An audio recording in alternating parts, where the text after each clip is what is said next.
not one nation under God. It never was. Had it been, it would not have been. No. It would not have been. Constitution would not have been written by Freemasons. They go against God. You cannot serve two masters. You cannot serve two masters. Praise be to God, Lord Jesus Christ. Excuse me. Yeah. No filming.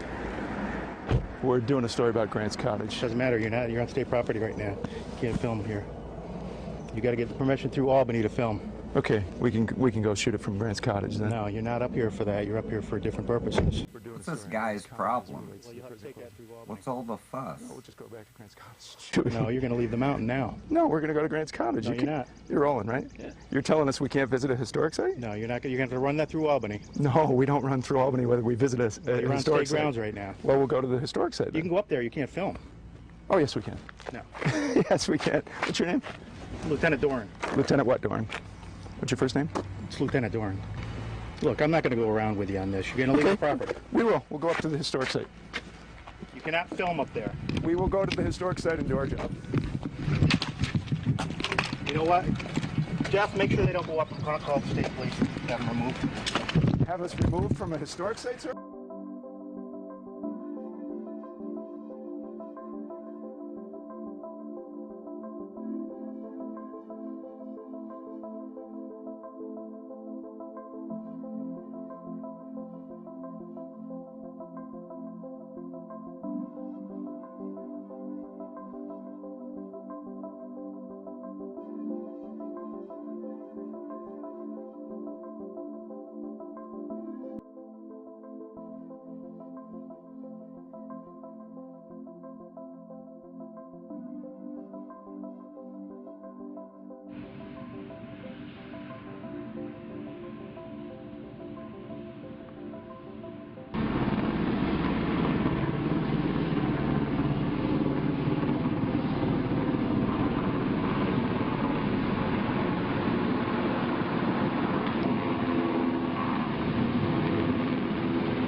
Hey, where are they all going? A secret meeting? Maybe?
Let him who hath understanding reckon the number of the beast, for it is a human number. Its number is 666. Hey there, your always eccentric host, humble host. Humble as possibly can keep in in his head host, Andrew Eldon Martin Purdy. Before I get started, I would like to just make an outward thanks to all of the video creators that I have pulled from, that I have echoed and built on. The reason why the series is called How I Found God is in light of all of it. This is how I found God. I got curious because of trends I saw in conspiracy buff videos, and I got more and more intrigued, and it led me down that proverbial rabbit hole. And the roots that were coming in on the tunnel, they became thick, they became wiry, and it took a lot of discernment and work to unhinge all these roots and keep going. But I kept going, and that's what I hope for you, is that you don't just stop at one level. Go lower. Keep going. If you have not seen enough that tells you that what we're dealing with is what the Bible describes, then keep digging. You will see. You will see. Have you been keeping track of coincidence since video 1? Have you counted the sycamore tree into everything else that I've spoken on? Have you been able to toe all these things in the same line? This is what I ask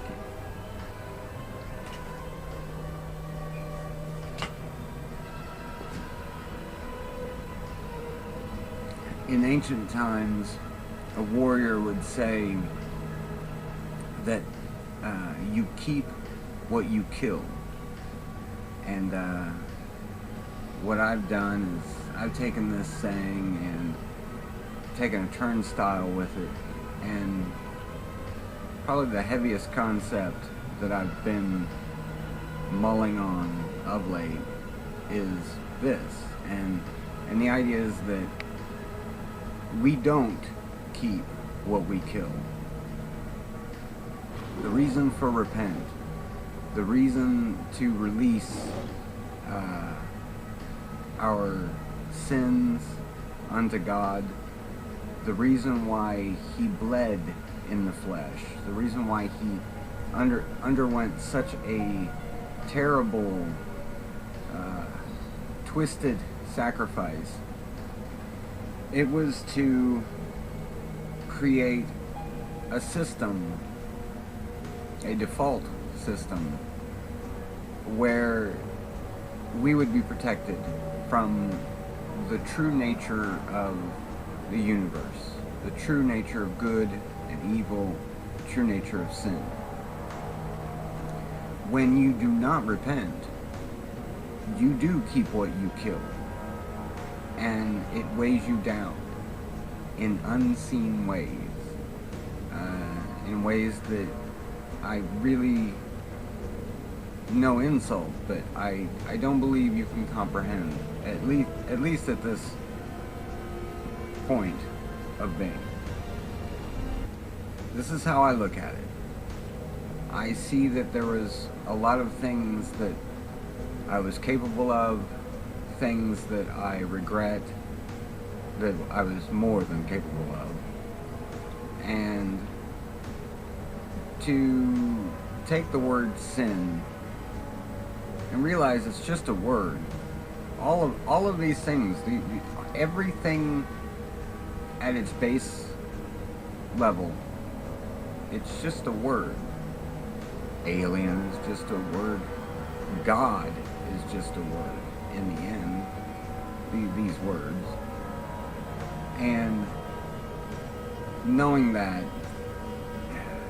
feeling my way through that, because it was hard for me to accept that sin was real. I didn't want to believe that there was this moral code that tied to the center of the universe. But now I do. Now I truly do. And of late, I have been contemplating that one of the reasons why the human race has stumbled and just made a slippery mess of everything. One reason why our presidents never truly work out, and when one president decides to do something, by the right, they are killed for it. The reason for this is that the human race, in all together, we have this psychological schism, and it is satanic in its origins. And what it is it's trying to put the wrong gear into the machine. And what I mean by this is that there is only one gear that is going to make the human machine operate at its full capacity. And that is the King of Kings. There is no president, there is no prince, there is no chieftain that walks the earth that can do what Christ is capable of. And they cannot represent what he represents. There is only one Christ. This is a logical issue. I say it this way to give you the insight that I feel that I have been led to. And the King of Kings, Yeshua, he is the only truth. The only truth.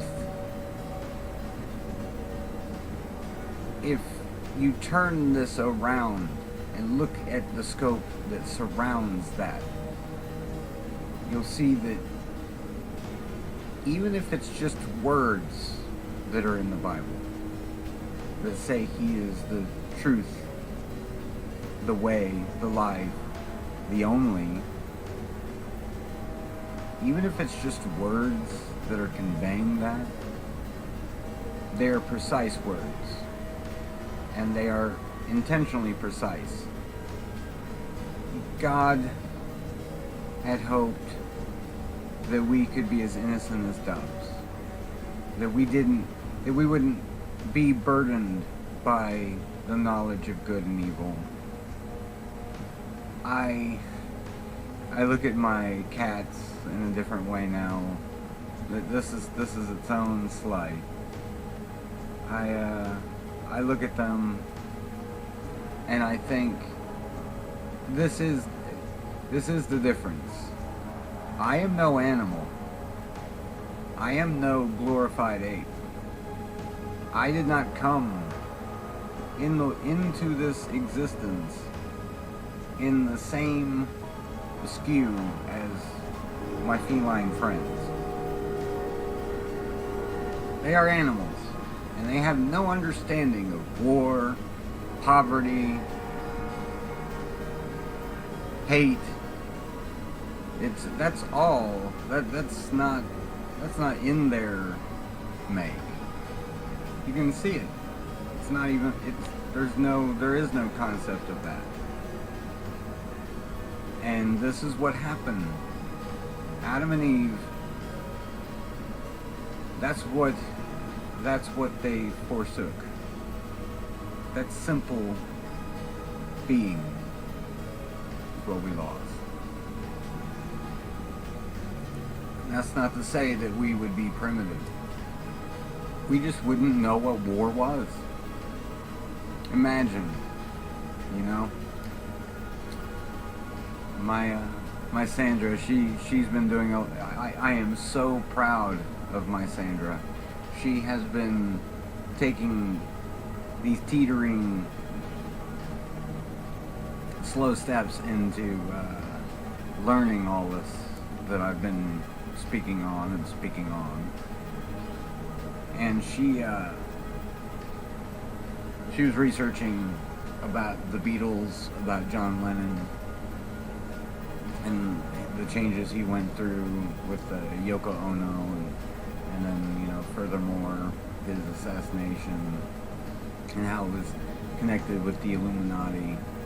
And I was so proud of her for looking into that. Like, just, it wasn't even something that I had really touched down on that much, and she took it upon herself to do it. It made me happy. But we talked about that song that he sang, Imagine. And when you look at these lyrics, and I used to sing along with that, and I used to think that. I used to think what John Lennon said in Imagine. I used to think it. I used to believe it. Not anymore. Because see, I know that song was birthed out of this platform that has so many levels and so many nooks and crannies. It's all built. It's a construct that it is the matrix. It is that. And this matrix has an architect. This architect wants to be God. He wants that. And his underlings want to be as gods. That's why they call themselves elite of Saturn. It's all in the terminology. It's all simple. All simple. This will sound like some kind of litany, but I mean, this is it. This is that old dragon, the Wizard of Oz, the Wizard of Ounces, Father of all lies, Prince of the airwaves, King of the world, Lord of the rings, symbolized by Saturn, puppet master of tangled chains. That light bringer, that first rebeller, he sent his serpent into this prized joy of God, and that slithering developed into the building of false mountains in Egypt, and the snake coiled up on the foreheads of the pharaohs, those that lived in Kem, the statues that are all over Egypt. They do hail the Nephilim. That's what they're showing you. It's not just a giant effigy. It's saying that there were giants. There were giants in those days. After Kem came a boundless outreach of provinces, mini kingdoms turning into giant kingdoms and the like. But one specific kingdom stands out. And it's not just because I am an American that I want to, pounce on this. But you must understand. God said in the Bible that this time mankind would know no other time like it. And America is this pinnacle in that definition. And in our enemies' eyes, those that think themselves they think themselves as our masters, looking down on us, who support this whole construct to imitate God in every fashion. They control history, and they control science, and they control entertainment. They control everything. When I say that we never left biblical times, I really should just say there is the Bible and there is time. When you look and see that everything can be defined as an actor being a Pharisee, when you see this the way I see it, the words become more natural for you to use. And think, the culture that we have been indoctrinated into supporting this neo-Atlantis and our enemies' dreamy dreams.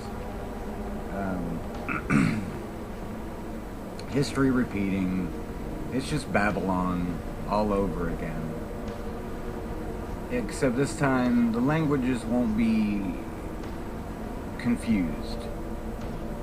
There will be a final language. And learning the language of the enemy has led me to the language of the right, of the hero. It is not ironic, as I've tried to point out. And in learning to speak this language, both languages, I realized that we live in a culture that you hear the name Jesus. This was not his name. His name was Yeshua. I find it, poetic that it has the word yes in it. Yeshua. Yes to Yeshua. This man, who is the full human embodiment of our Creator, who exists separate from the Creator as his only begotten Son. When you call him Jesus, you are using a long-spanning idea that comes from the word deus. This is in direct lineage with the name Zeus.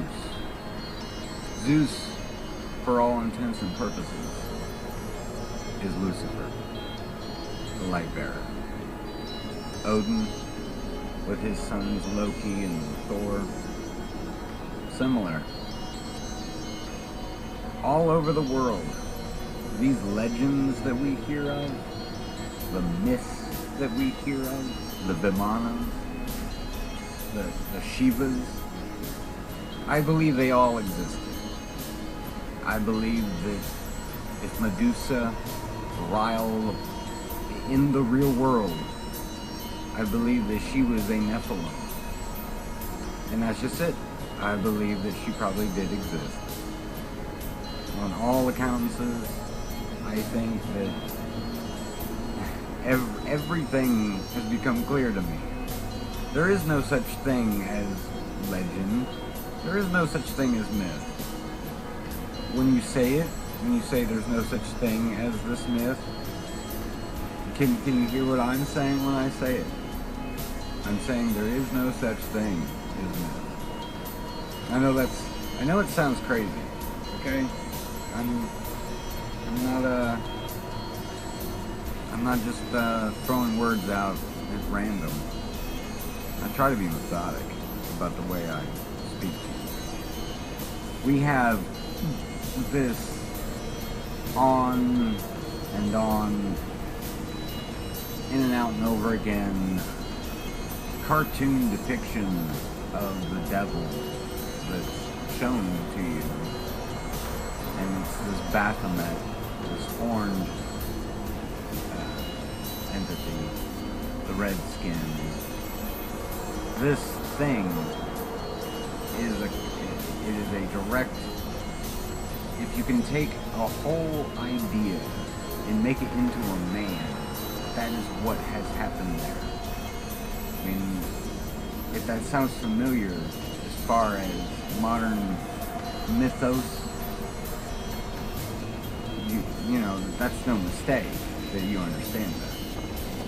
But this satanic smoke and mirror, this satanic wraith, this satanic headmask, horned headmask, he's the epitome of Hegelian dialectic. And, you know, not to go on another spiel, but ordo ab chaos, tekia, Hegelian dialectic, ordo ab chaos, order from chaos, tekia, to openly denounce one's religion in order to serve a function of sabotage against another religion. Hegelian dialectic, the programming of one side versus another. It goes with sexism, racism, politics, voting, war. Every war has been false. It's been induced reality, Hegelian dialectic. And at the end of this spiral, the very final and the very first, a sort of a corrupt alpha and omega, Hegelian dialectic is going to be what you have known as Satan.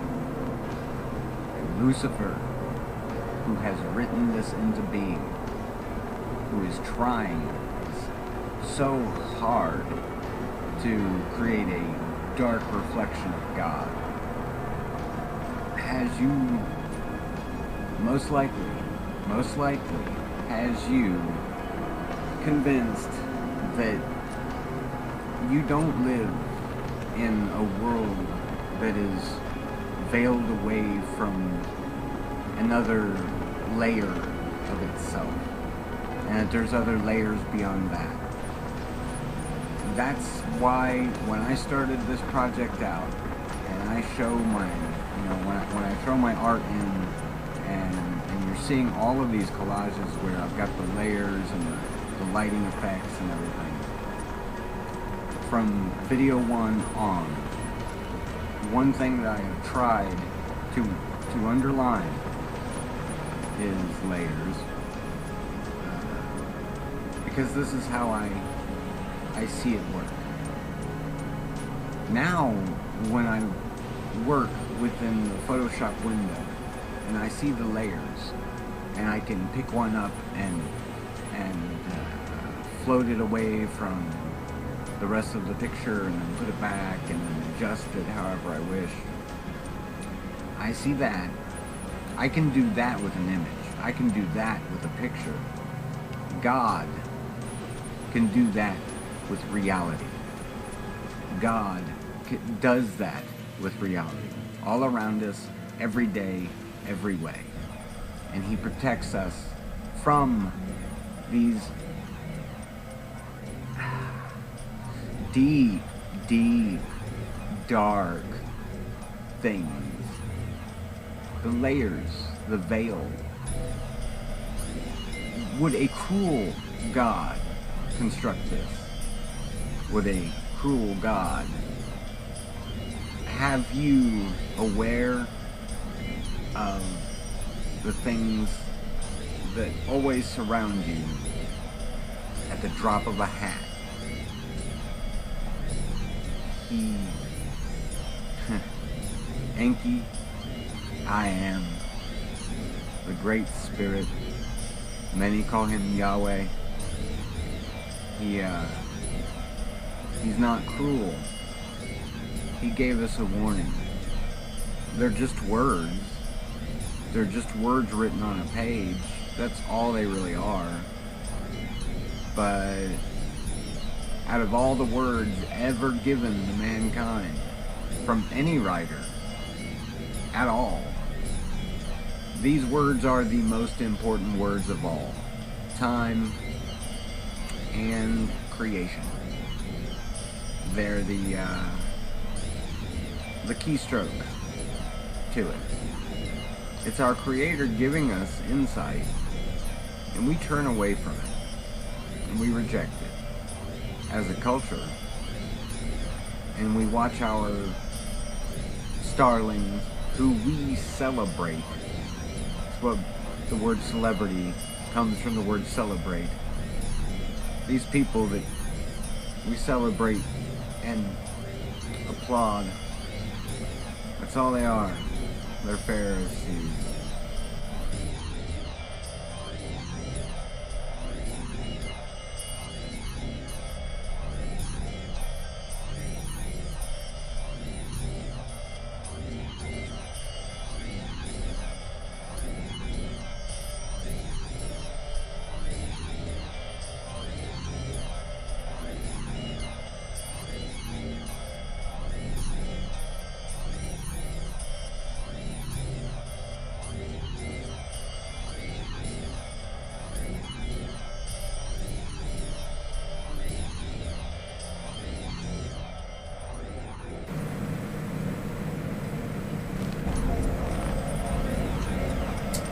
In this false society that we see Lucifer becoming Satan, and then the Satan character is turned into a cartoon, a dancing fool. You also have a undertowing translation of the name Nimrod into meaning a fool, somebody to point at and laugh at. You Nimrod. Why is it that Nimrod is an insult as far as the modern communication goes?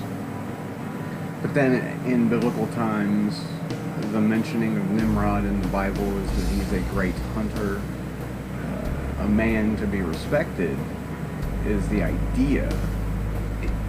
God sees that men are more than men. We can become an embodiment of ideas, of an idea. And Lucifer disregards this. What happened with Nimrod was that he was this prodigal son that was brought up in pure filth. His mother became his lover, and eventually his mother just put him up for slaughter, sold him out, sold him down that river. Contrast the feelings between Enki and Yeshua, and then from Lucifer to the Antichrist. And what you will see is that in both relationships, compared to each other, they are perfect opposites. Those staples that I continually drop on opposites, coincidences, those two overall, when you look through everything that I've put together here, from episode 1 to this one to 7, and you take those two words into every segment, not only do you see a trend, but you see a way of thinking. It is not a surprise when you really do discover the mentality. It's everything they told us as children. that Lucifer is this father of lies and behind the works, and the villain in his lair.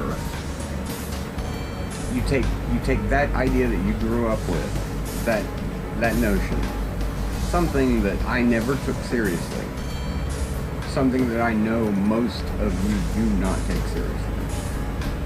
And you take that idea and then, forgive the term, but evolve it into Wizard of Oz, and what Frank Lyman Baum was showing us with that. The Wizard of Oz, the Wizard of Ounces. When you really look at this all together and take it seriously, take every concept that I've given you, cut it down to its bare minimum, and then take that idea and put it with the rest. All the ducks in a row. As I said much earlier in the series, 5% is what I'm asking you to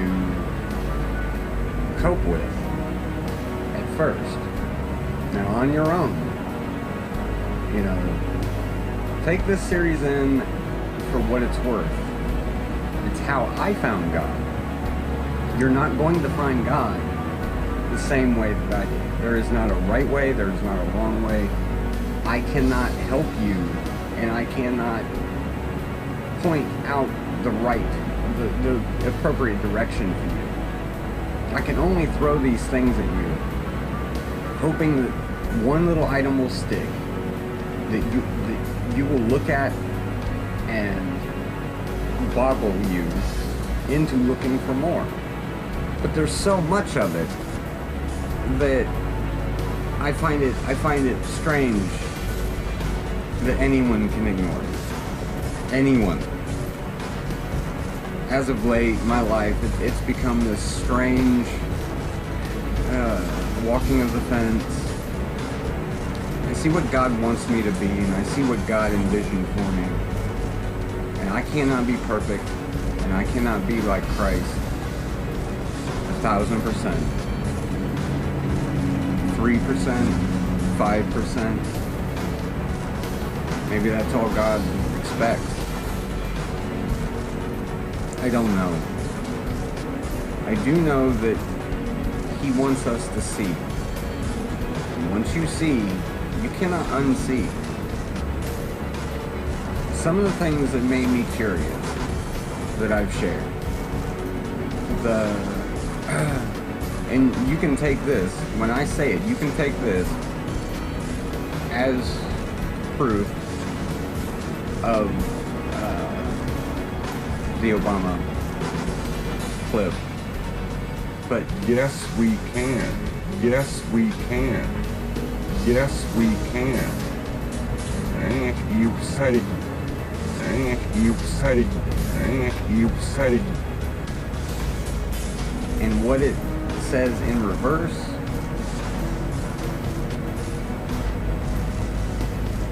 is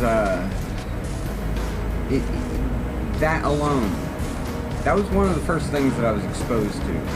And I remember I listened to the file, I listened to what it was. Over and over, I tried it a few times, and I tried different versions of it. I could not. That was one thing that I could not get past. It bothered me so much. It is no mistake to give you the keys to that idea. What I've learned since is to actually look at the words yes, and then we, and then can, separately, and put them together. Once you've grasped what each word means, yes, a compliance. We, that means everyone. That means you, me, us. Can.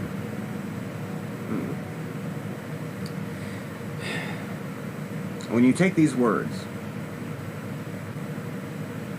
it's almost poetic that what they are actually chanting is "do what thou willst." They don't know this. The powers that be do.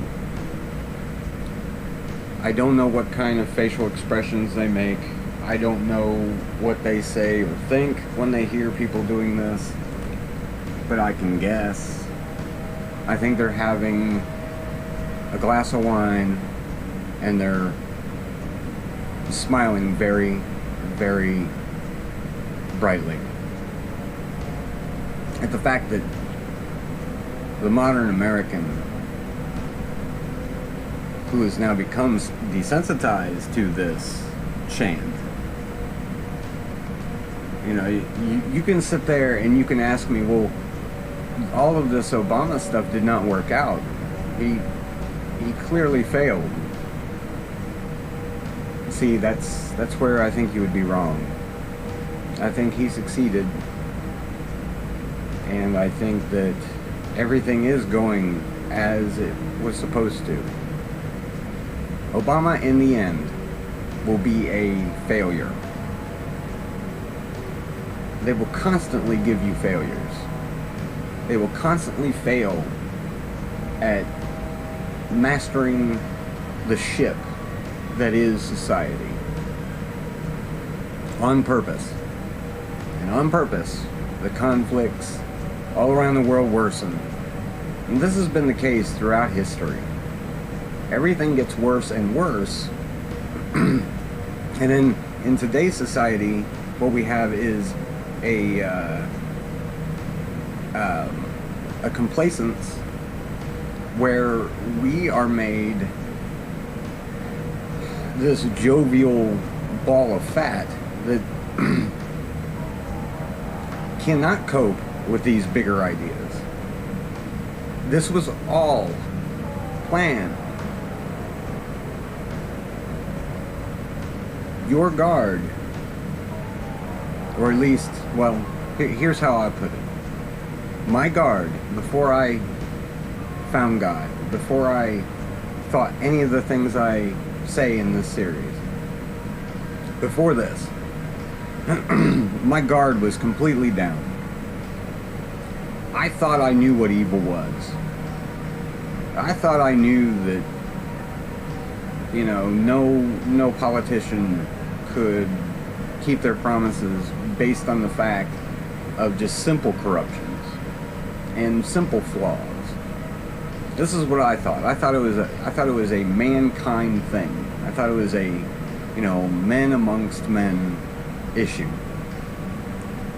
It isn't. It is all deliberate.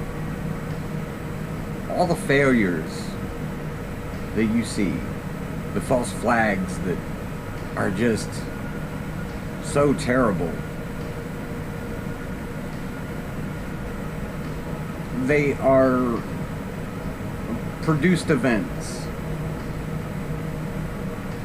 There is literally no such thing as something random.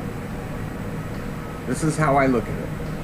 And the word coincidence to me has been flipped by itself. It's a misnomer. There is no coincidence. That is totally the wrong term. If you really want to know what I point out, and when I, you know, highlight the word coincidence, it's that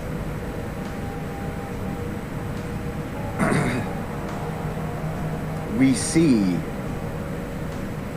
that everything is a certain way, built a certain way, presented a certain way. And when we see that there's this reflection in between the amongst the smoke billows, we see sparkles and we get curious with time, and then from that you have a whole subculture of people that even if I was one of them, I did not take it seriously. I called myself a conspiracy buff for years. You know, it was a hobby though. That's what it was to me. It was a hobby. I didn't know that I was seeing reality. I didn't know that everything was a lie. I didn't know that my childhood was a lie.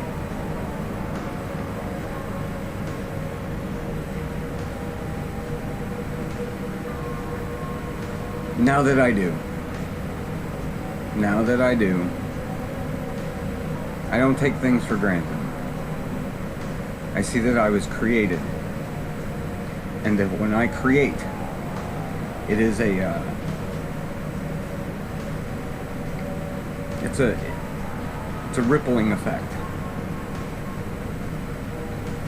And this series is it's what I could do in order to endorse my knowledge of the truth, and in order to expose the evils that I had been exposed to.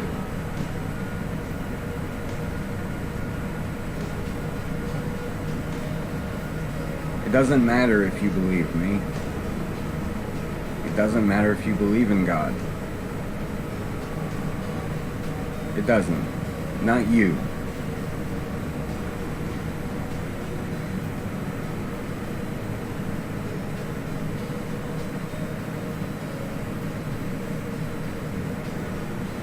But it does.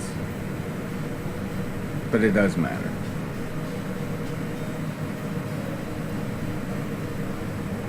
I hope you understand what I mean by that.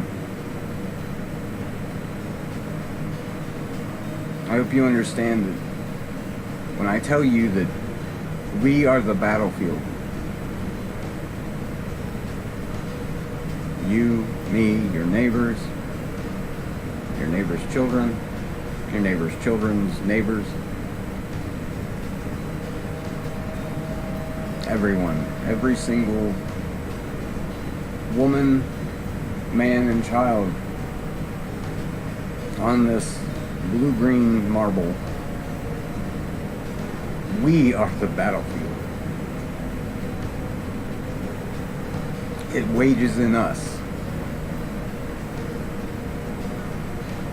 When you become aware of this, and you know what you're fighting for, and you know who you're fighting,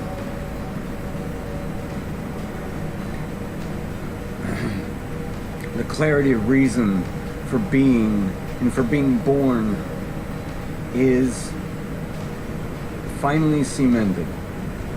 It is finally there. We all do have a true purpose. Some of the images that I shared in these collages that are rotating at this point, you know, these things, I used to laugh at them. No babies on the side of a dumpster. Eat this. Those pictures, I had them a while, and I used to giggle at such things. That was when I did not take the battle seriously. They're nothing to laugh at. They are huge signs. Huge signs. You live in a society where a picture of a dumpster that says no babies makes you think something. You can correlate thoughts to that. When you see it, it's not a shock. Think about that. That's what I'm asking you to think about. I'm asking you to think about that. I'm asking you to think about the fact that in the Bible it says that man would know no other time like it. The end times. The time before and during the second coming. God described it as a time like no other. Realize that you live in that time. That is the time that you exist in.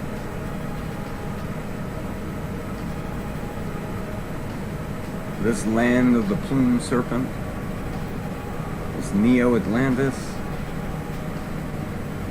it's Babylon all over again. The Tower of Babel fell, and the people were confused. Maybe in a way it's happening long term this time. Maybe it's been happening for a long time. Maybe our Tower of Babel has fallen in stages. I could be wrong about the lineup of things. The new Tower of Babel might not be something that we look forward for. It's something that's has been with us. I don't claim to know all of the ins and outs. I can only tell you the perception, my perception, what my angle has allowed me to see. And your angle, you are going to see things that I did not. And you are going to be able to strengthen yourself. And it's not going to have anything to do with me. I just hope to make you curious.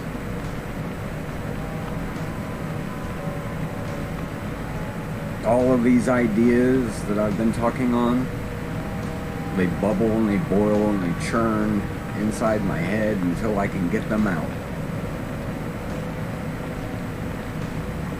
I've basically said most of what I set out to say.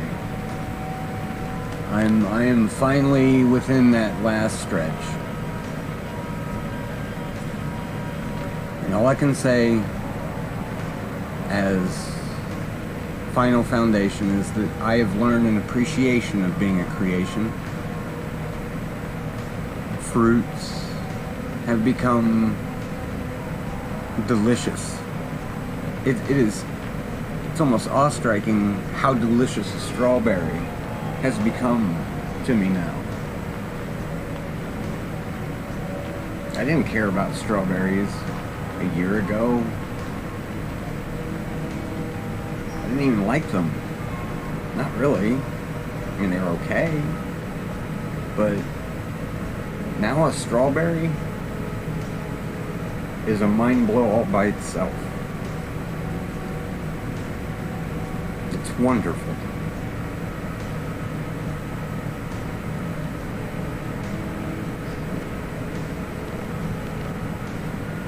The frame of false idol worship that our society is, where we celebrate Pharisees, and in biblical times the distinction was made for us clear back more than 2,000 plus years ago. The distinction was made for us by this man, one man. And somehow we've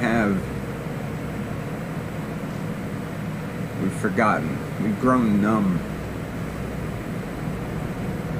I'm here to tell you that this frame of society, that's all it is. It's just a frame. And it's going to be removed.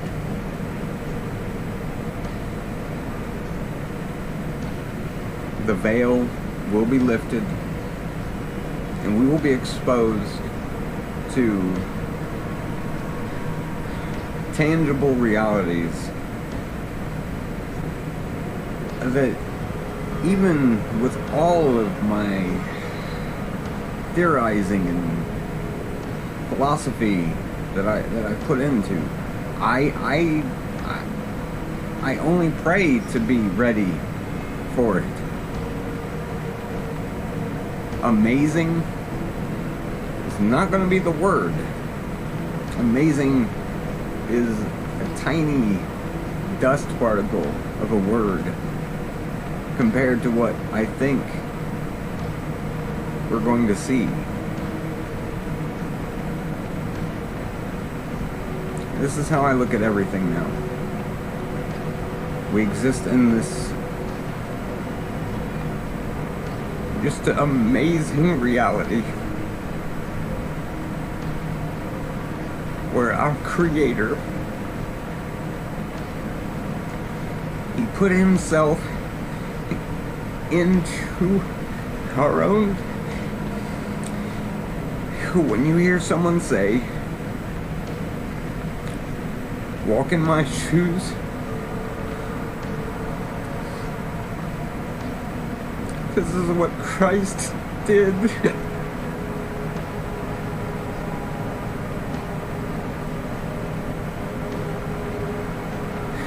He took the steps that had never been taken,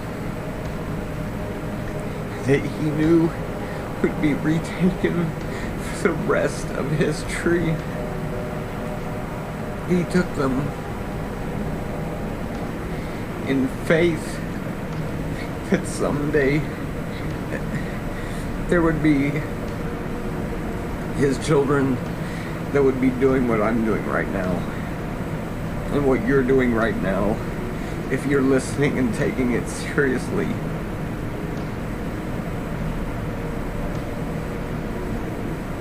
If you can take it seriously, if you can really look at what Christ did,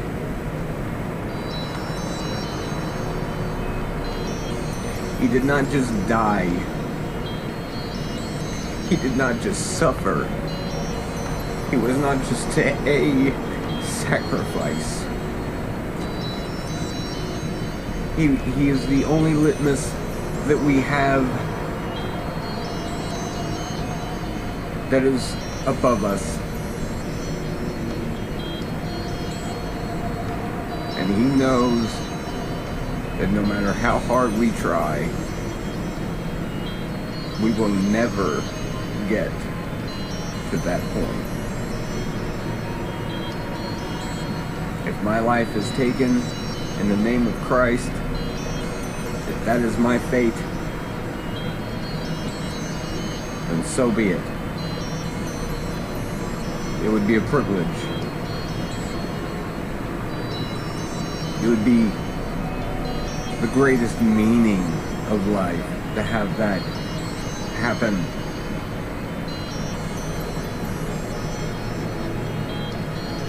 I know God does not want this. God has foreseen that the world has become this bear trap, and its teeth are very rusty.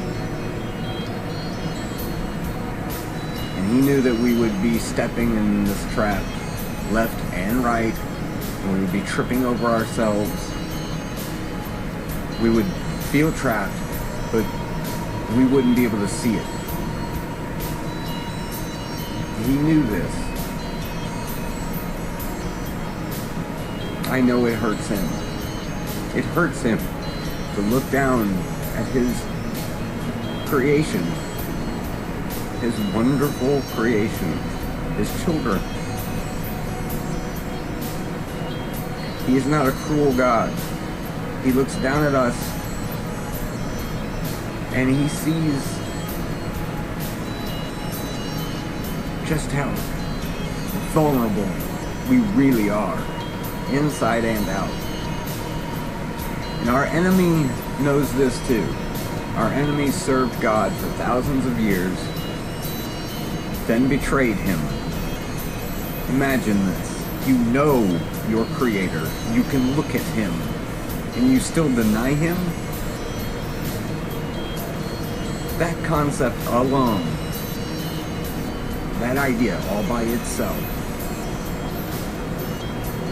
let that ruminate in your mind. Think about it. Really think about the psychology of that. Think about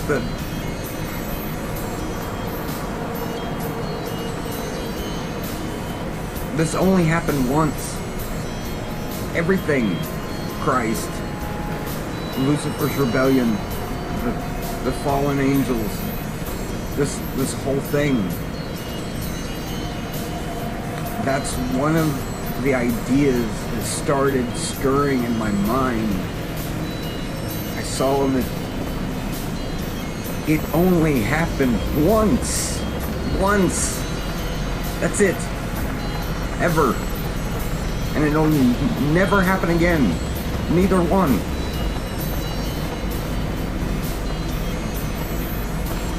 It is not, neither one of these ideas has been completed. But they will be. They will be. Christ will walk this earth again. His purpose, his own words that he carried and he begged everyone to listen to.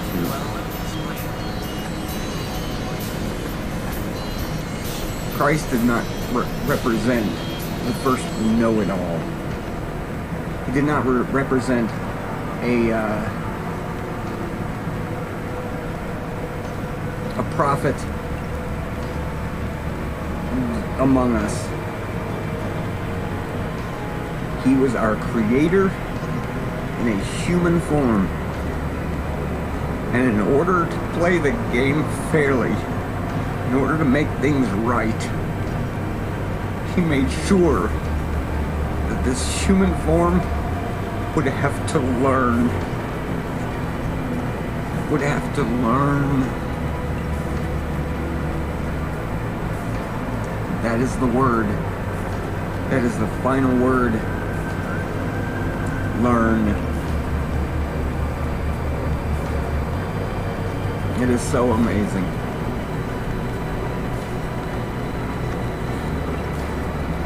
I know I seem random as ever, but I know exactly every word that I'm speaking, no matter how emotional I get. These are words that I meditated on. I have tried my best to figure out a way to say this, all of it, to end what I started. Well, now that my monologue draws to an end, I am going to go ahead and just give a refresher on what predictive programming is in the first place. The clips you'll be watching are of the predictive programming field. Predictive programming. The best way to predict the future is to make it. Our enemies have known this since day one. 1425, think a lot further beyond that. The Illuminati has been here with us since the 1400s. But that's just one version of the same thing. The same people lived in Egypt, along with Nephilim and secrets of how to use reality in a way that we have not been privy to say the least. Built the pyramids, and it was all It was. It's like a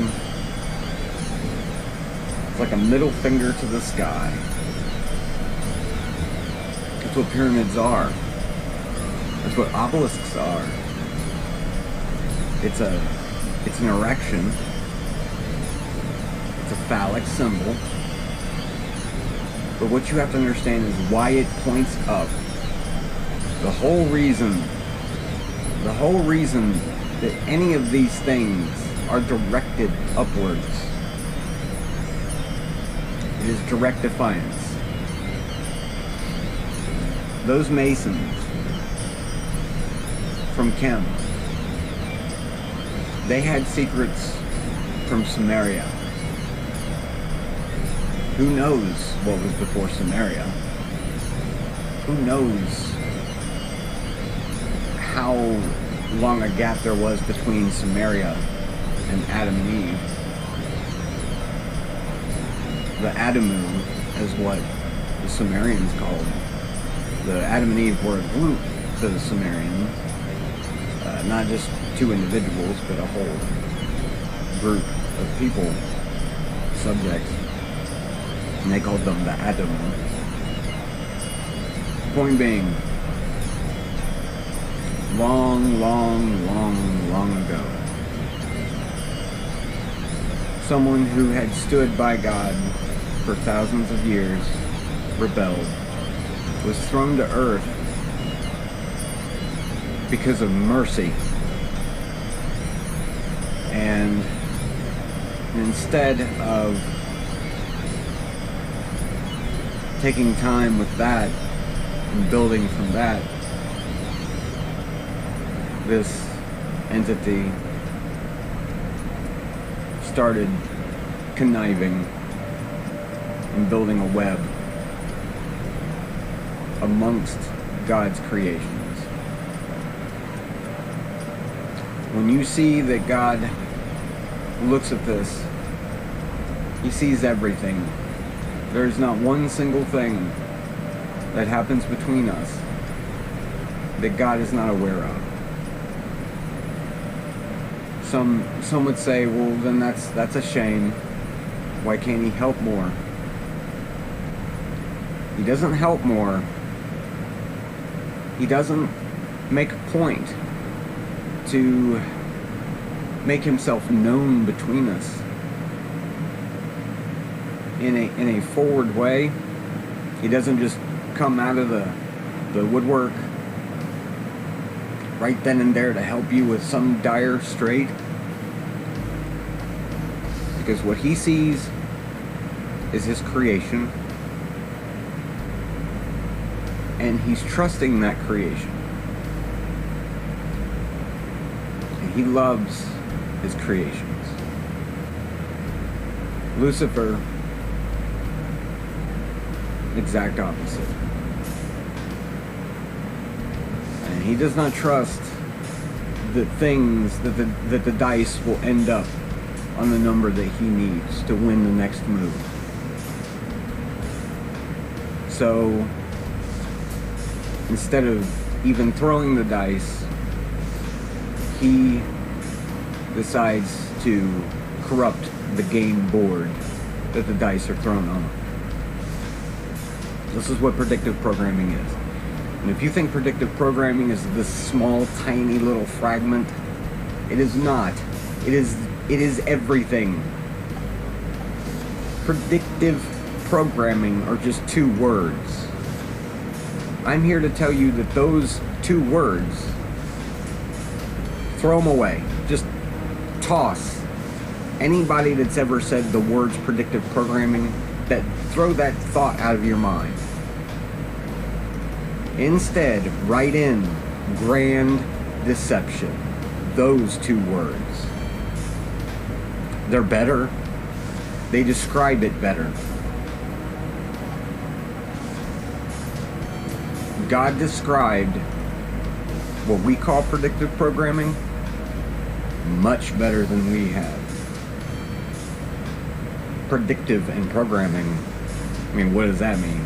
That means you program by, you create something from your mind then you put it into reality.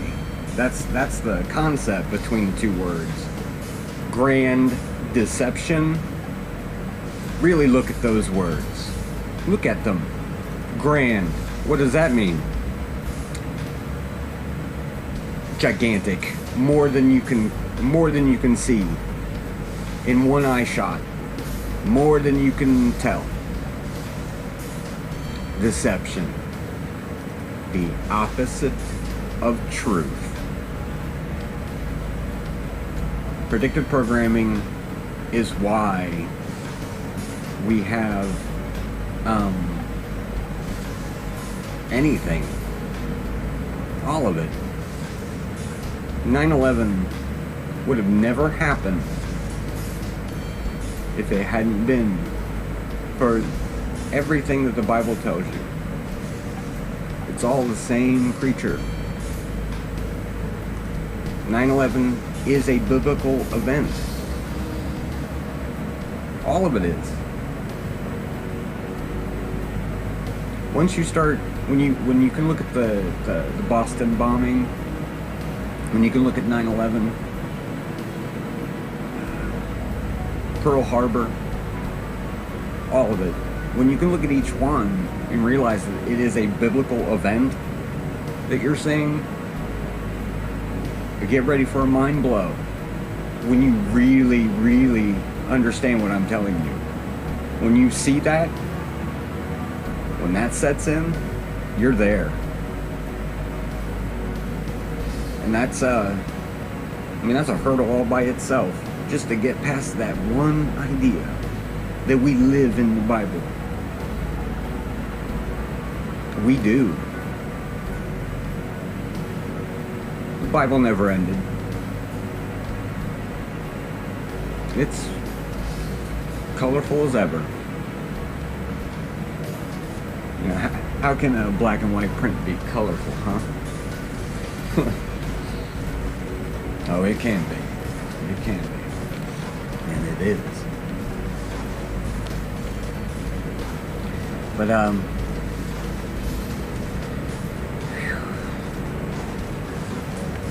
the imagery that I changed over from rotating collages to,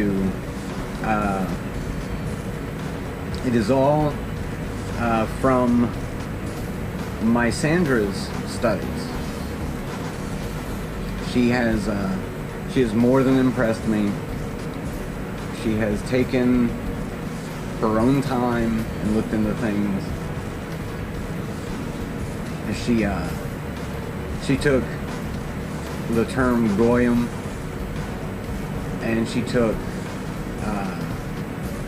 the Antichrist system in logos, and she looked into this further, and she made me aware of things that that I did not know. A lot of it had to do with the Mormons. I put the banned Mormon cartoon in the last episode, and she got curious about the Mormons, and she wanted to know just how Luciferian they are. And just look. Wow. Just wow. Before we get into the selected video clips,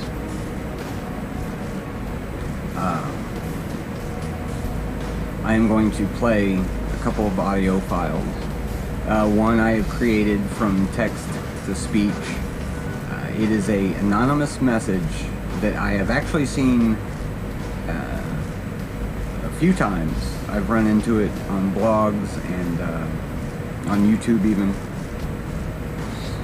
And this message from, some random person, I have no idea who. It is not far-fetched. I believe it, and that's why I share it. I don't believe in sharing something that I don't think is evident, or at least I don't believe in sharing trivial things, okay? But I do believe it, and I believe pretty much this is how it's all done. I believe there are dark meetings with cigar smoke and the like done at every milestone of society, at every juncture point between historical events. It all comes from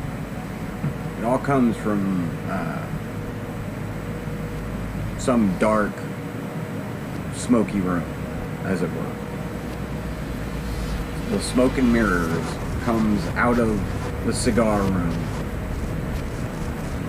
But I believe that this anonymous message, it reflects a truth about every aspect of society, not just rap music, everything. Movies, toys, food, all of it. And the second one, the second audio clip, oddly enough, is from Prince, and he it speaks towards the predictive programming subject. You know, I've seen where people say, oh, well, Osama bin Laden was bombing in the 90s, in 98, and this is what he was talking about, Prince was talking about, but he shouts 2001 at the end, you know? So, I mean, what's that? Why would he shout that? So, I mean, that's a little bit of predictive programming for you in a song form. So, enjoy the selected clips and so forth. And when you hear from me again on the other side of these clips, I'm gonna have a little treat. I'm gonna have something that I want to do, and that'll be it. The How I Found God series will be finished. I do believe in epilogues. I do believe in having an epilogue. I've already designed such a thing. So yes, there will be yet one more, but it's not going to be like the rest of these. It's something entirely different, really. And if you have taken everything in, and you've gotten this far with it, and you've enjoyed it, it's been good for you. What I want you to do is, when watching the epilogue episode, I want you to know that I would not lie to you. Maybe in the past I would have, but not now. I don't believe in using lies anymore. At all. Just honesty is the best policy. No. It has more to do with the fact that Christ, my Creator, in the flesh, He's taught me that walking in truth is everything. And that when you hear people say that Christ is the only truth, No kidding. He is. He's the only truth. Everything else is everything else. There are good things, and there are good men in our government. I implore all listening to not take anything for granted. Hold it, cherish it.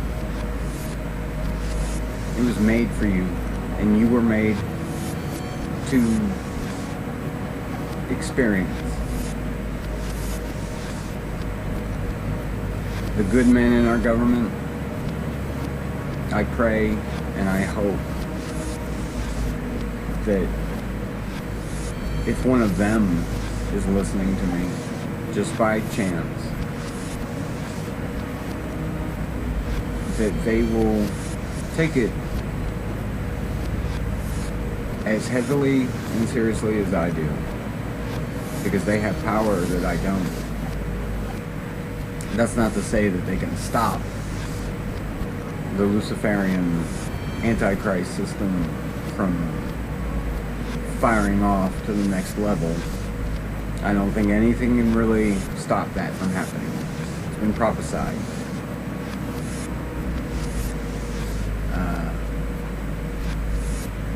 But at least they can be aware of the truth.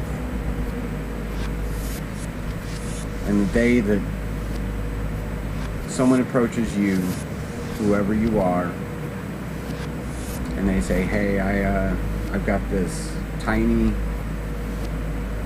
device that I want to put in your hand so that you can live your life and you can have your bank account.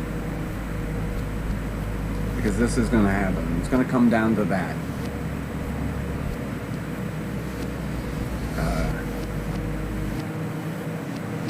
The alternative is scary. Starving to death is no joke. I mean, I've said to my Sandra that I suppose that's what's going to happen. I suppose we're going to starve to death. In the end. I mean, I don't know. I'm no prophet. I'm no big predictor. I just see paradigms, as I've said. I see themes. But when this person approaches you and wants to do this, please put every ounce of yourself behind that decision. Think about it real hard. Think about what the Bible says. Think about why it says it.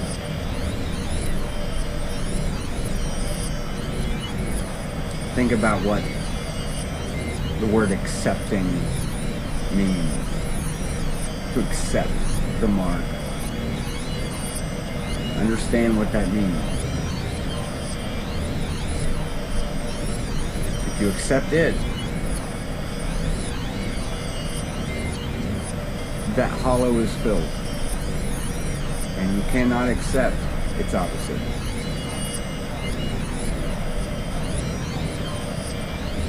That's what it's going to come down to.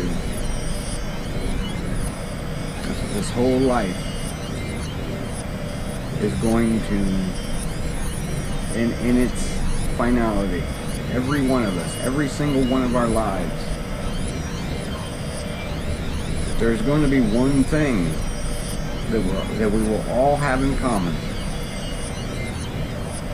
and that's that we were given a choice.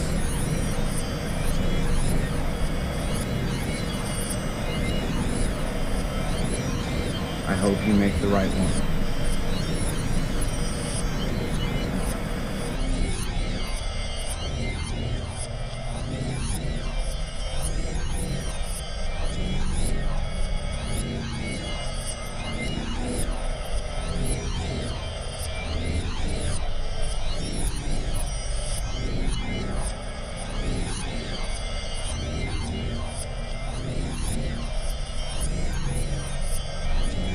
Hello, After more than 20 years, I finally decided to tell the world what I witnessed in 1991, which I believe was one of the biggest turning point in popular music and ultimately American society. I have struggled for a long time weighing the pros and cons of making this story public, as I was reluctant to implicate the individuals who were present that day. So I've simply decided to leave out names and all the details that may risk my personal well-being and that of those who were, like me, dragged into something they weren't ready for. Between the late 80s and early 90s, I was what you may call a decision maker with one of the more established company in the music industry. I came from Europe in the early 80s and quickly established myself in the business. The industry was different back then. Since technology and media weren't accessible to people like they are today, the industry had more control over the public and had the means to influence them any way it wanted. This may explain why in early 1991, I was invited to attend a closed-door meeting with a small group of music business insiders to discuss rap music as new direction. Little did I know that we would be asked to participate in one of the most unethical and destructive business practice I've ever seen. The meeting was held at a private residence on the outskirts of Los Angeles. I remember about 25 to 30 people being there, most of them familiar faces. Speaking to those I knew, we joked about the theme of the meeting, as many of us did not care for rap music and failed to see the purpose of being invited to a private gathering to discuss its future. Among the attendees was a small group of unfamiliar faces who stayed to themselves and made no attempt to socialize beyond their circle. Based on their behavior and formal appearances, they didn't seem to be in our industry. Our casual chatter was interrupted when we were asked to sign a confidentiality agreement preventing us from publicly discussing the information presented during the meeting. Needless to say, this intrigued and in some cases disturbed many of us. The agreement was only a page long but very clear on the matter and consequences, which stated that violating the terms would result in job termination. We asked several people what this meeting was about and the reason for such secrecy, but couldn't find anyone who had answers for us. A few people refused to sign and walked out. No one stopped them. I was tempted to follow, but curiosity got the best of me. A man who was part of the unfamiliar group collected the agreements from us. Quickly after the meeting began, one of my industry colleagues, who shall remain nameless like everyone else, thanked us for attending. He then gave the floor to a man who only introduced himself by first name and gave no further details about his personal background. I think he was the owner of the residence, but it was never confirmed. He briefly praised all of us for the success we had achieved in our industry, and congratulated us for being selected as part of this small group of decision makers. At this point I began to feel slightly uncomfortable at the strangeness of this gathering. The subject quickly changed as the speaker went on to tell us that the respective companies we represented had invested in a very profitable industry, which could become even more rewarding with our active involvement. He explained that the companies we worked for had invested millions into the building of privately owned prisons, and that our positions of influence in the music industry would actually impact the profitability of these investments.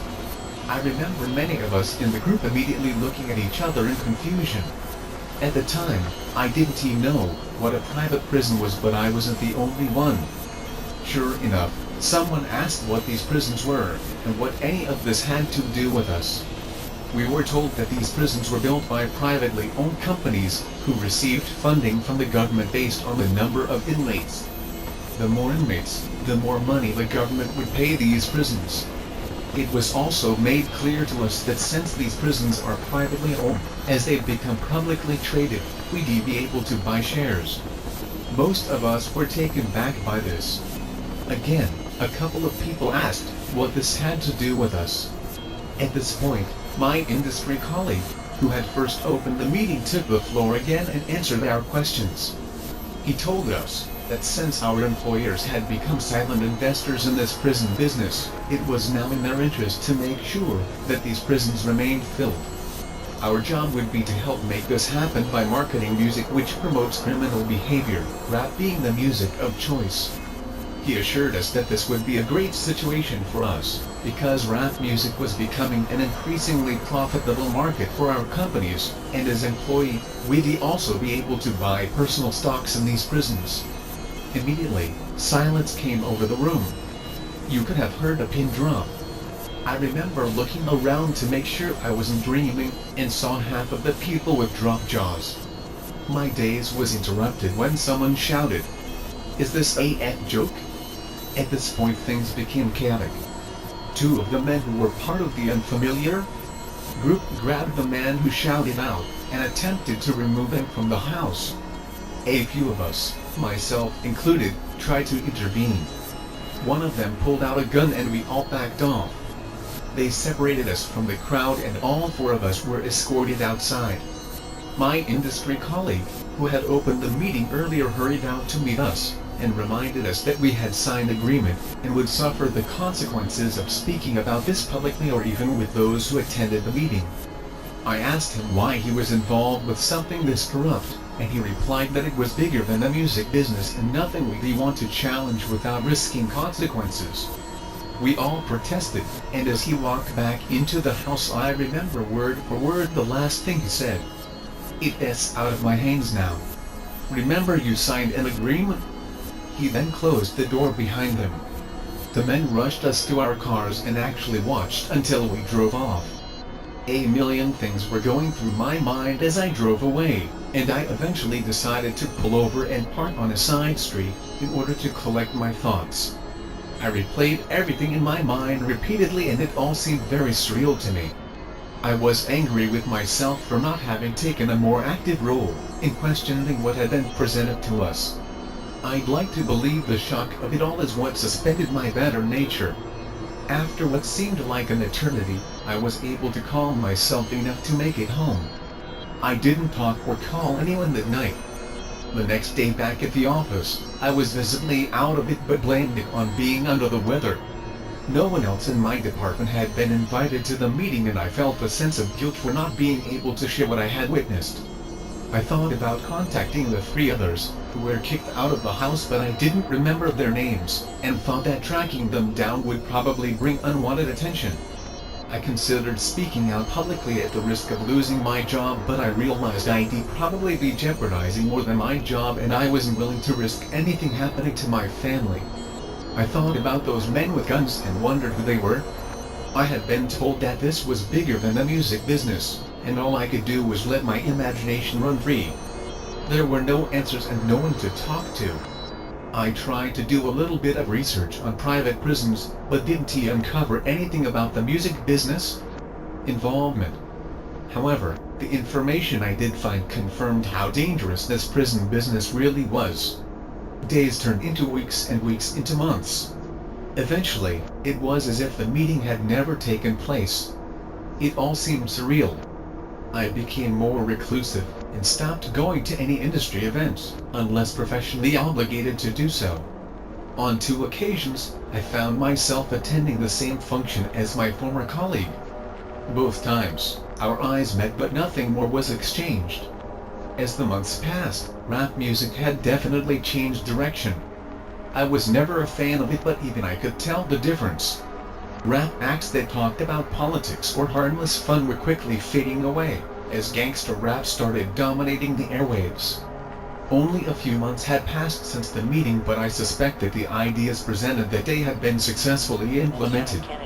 It was as if the order has been given to all major label executives. The music was climbing the charts and most companies were more than happy to capitalize on it. Each one was churning out their very own gangster rap acts on an assembly line. Everyone bought into it, consumers included. Violence and drug use became a central theme in most rap music. I spoke to a few of my peers in the industry to get their opinions on the new trend, but was told repeatedly that it was all about supply and demand. Sadly, many of them even expressed that the music reinforced their prejudice of minorities. I officially quit the music business in 1993, but my heart had already left months before. I broke ties with the majority of my peers, and removed myself from this thing I had once loved. I took some time off, returned to Europe for a few years, settled out of state, and lived a quiet, life away from the world of entertainment. As the years passed, I managed to keep my secret, fearful of sharing it with the wrong person but also a little ashamed of not having had the balls to blow the whistle. But as rap got worse, my guilt grew.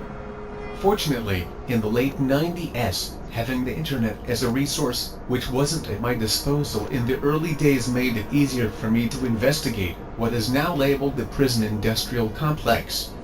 Now that I have a greater understanding of how private prisons operate, things make much more sense than they ever have.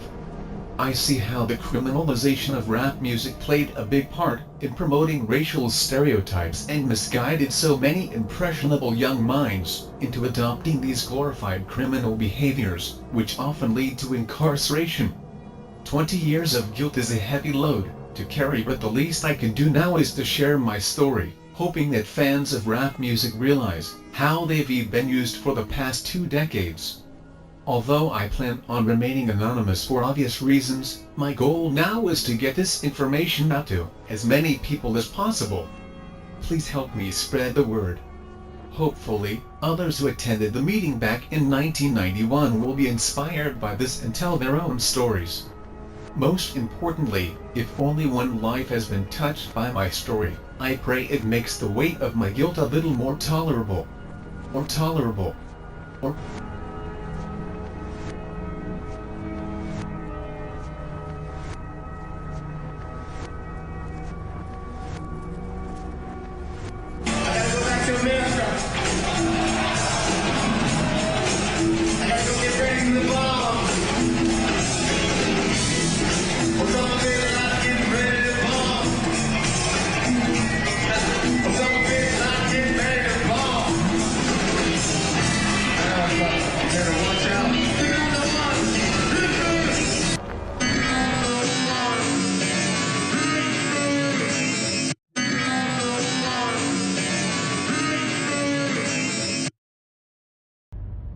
Imprisoned in the underworld by his sons Zeus and Hades, none are prepared for the wrath of Kronos, father of the gods, king of the Titans, destroyer of the universe.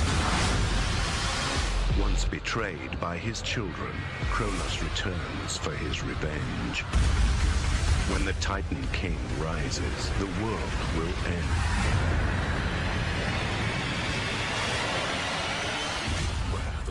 He once ruled the universe until it was stolen from him by Zeus. Christopher Lloyd is our Zeus resonator, and he battles Cronus' clock tower in the synchronistic epic Back to the Future. The Greeks' story said that Cronus was defeated by Zeus by way of his lightning bolt. Christopher Lloyd kills the clock tower with a lightning bolt, and since Cronus was the god of time, or the titan of time, it seems fitting that he would be represented by a gigantic, inanimate, but still antagonistic clock tower. Cronus was also a god who embodied limitation, darkness, death, and the color black. He was almost always depicted carrying a Sith, which is why his modern-day adaptation, the Grim Reaper, Death, also carries the Sith. The theme of escaping death is exemplified by the construction of a time machine, which is why Lloyd builds one, because Lloyd is Zeus, and Back to the Future is the story of how Zeus defeated the god of time, limitation, darkness, and death, Cronus. Cronus was the leader of the Titans, and his death marked the end of their reign over the universe, which humanity still celebrates to this day by lighting a gigantic torch, the Olympic torch, which honors the victory of the Olympian gods and their rise to power in the cosmos. This is why the leader of the Olympian gods, Zeus, lights a gigantic torch immediately after symbolically killing the leader of the Titans, Cronus, which signified the victory of the Olympian gods. Today, we also celebrate Zeus's victory by the running of the torch, which Christopher Zeus Lloyd also does, immediately after killing Cronus. Take a look at the strange nature in which Christopher Lloyd blazes down this trail of fire. He is clearly running as if symbolically gripping and hoisting something in his hand. His arm is not only awkwardly raised, but his hand is cupped and held in a position that defies all logic. unless you take into account that he is acting out the Olympic torch run, if only subconsciously, which makes perfect sense since he is running down a trail of fire. These two acts, the lighting of a gigantic torch at the Temple of Hera and the subsequent running of the torch, are still and were always performed in honor of Zeus's victory over Cronus. So is it only a coincidence that Christopher Zeus Lloyd performs these acts immediately after striking down a giant clock with a bolt of lightning, while simultaneously transcending humanity's most insurmountable limitations, those of being trapped in time? Is this a reenactment of the Olympic ceremonies and the Olympian mythology of the rise of the Olympian gods? After a closer look, you will see that it clearly is. According to the Greek myth, Zeus is not alone during the battle. He had the help of his two brothers, Poseidon and Hades. Zeus is the personification of the planet Jupiter, Cronus the personification of Saturn, while Hades is the personification of the planet Pluto. If this is truly a reenactment of the Olympian rise to power, then we should find both Hades and Poseidon present at the scene. Luckily, Hades is so clearly represented by Marty McFly that it is almost laughable. We learn that Universal Studios head Sig Sheinberg advocated a replacement of the title Back to the Future with Spaceman from Pluto, referring to Marty McFly, who was even supposed to state the line, "I am a spaceman from Pluto," which would have overtly stated his Hades-Pluto synchromistic entrainment. In this scene, Marty McFly is identified as a godlike alien supremacy from, of course, Pluto.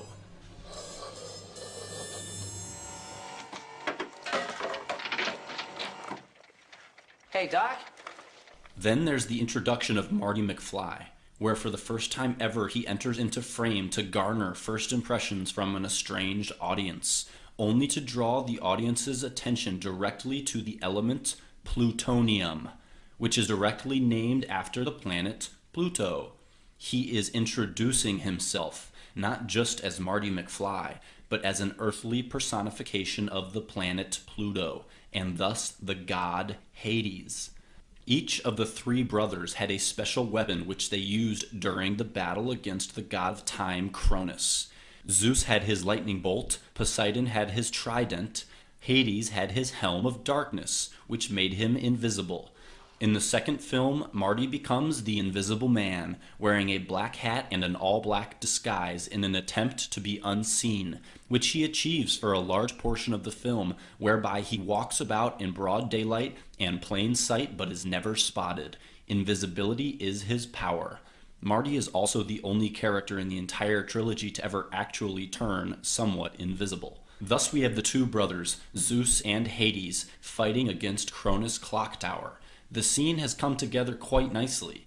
If only we could find the last piece of the puzzle, the third brother, Poseidon, somewhere. This scene happens moments before the clock tower fight scene. Hades is doing his invisible thing, and there he is. The last piece to the Olympian god puzzle falls solidly into place, and our Olympian trio materializes. Clandestinely concealed in this Hollywood classic is a prophetic prediction about the events of September 11th.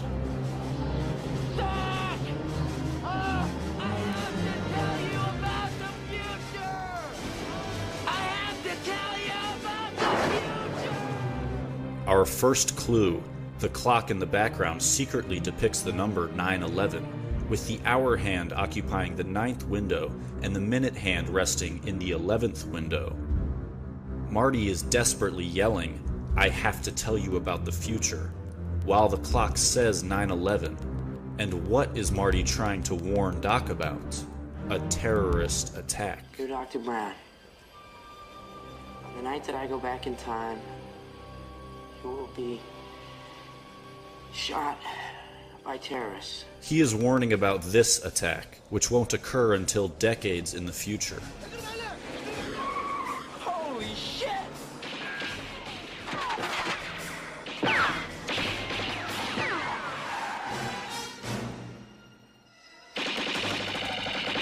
The terrorist ambush occurs here, in the parking lot of the Twin Pines Mall. Of the multitude of names that this scene could have had, why is it called the Twin Pines Mall? It will soon become clear that this scene is supposed to represent September the 11th. Twin is a reference to the Twin Towers. And when we look closely, we can see that the clock at this scene also says 9/11. Both of these clocks veil a code for September the 11th, the first appearing during the warning of the attack, and the second appearing during the attack itself. And to even hammer the point home, here at the Twin Pines Mall, we are shown 2 more clocks, and both of them also display the barely hidden value 9/11. You will be shot by terrorists. So all of these 9/11s are on clocks, because 9/11 is more than just a number. It's a time, a specific time in history, a date. It appears on clock after clock, while Marty frantically warns about an impending event in history. These clocks are denoting the date of that event, while terrorists are attacking. And what about these terrorists? Because terrorists can come in many forms, look any different way, be from any part of the world. But these terrorists happen to share the same ethnic roots as the alleged 9/11 hijackers, and stage their ambush at the Twin Pines Mall. We can be certain that Twin is made to represent the Twin Towers, because after the terrorist attack occurs, the word twin is removed. Prior to the terrorist attack, there are twin monuments. After the terrorist attack, there is only one monument. There are no more twin towers, twin monuments, twin pines. They're gone. And a single monument takes their place. The single monument now at Ground Zero is the One World Trade Building. The twins are gone, and the lone, or one, now stands. It is incontrovertible that this film is riddled with 9/11 symbolism. But symbolism aside, what if there was a literal depiction of the Twin Towers that showed them collapsing? This in fact does occur in the movie. We will see it at Marty McFly's future house. I don't believe it. I live in Hilldale. This is great. Way to go. Marty, stay here. Change clothes. If I need you, I'll holler. Oh, come on, Doc. I want to check out my house. Please.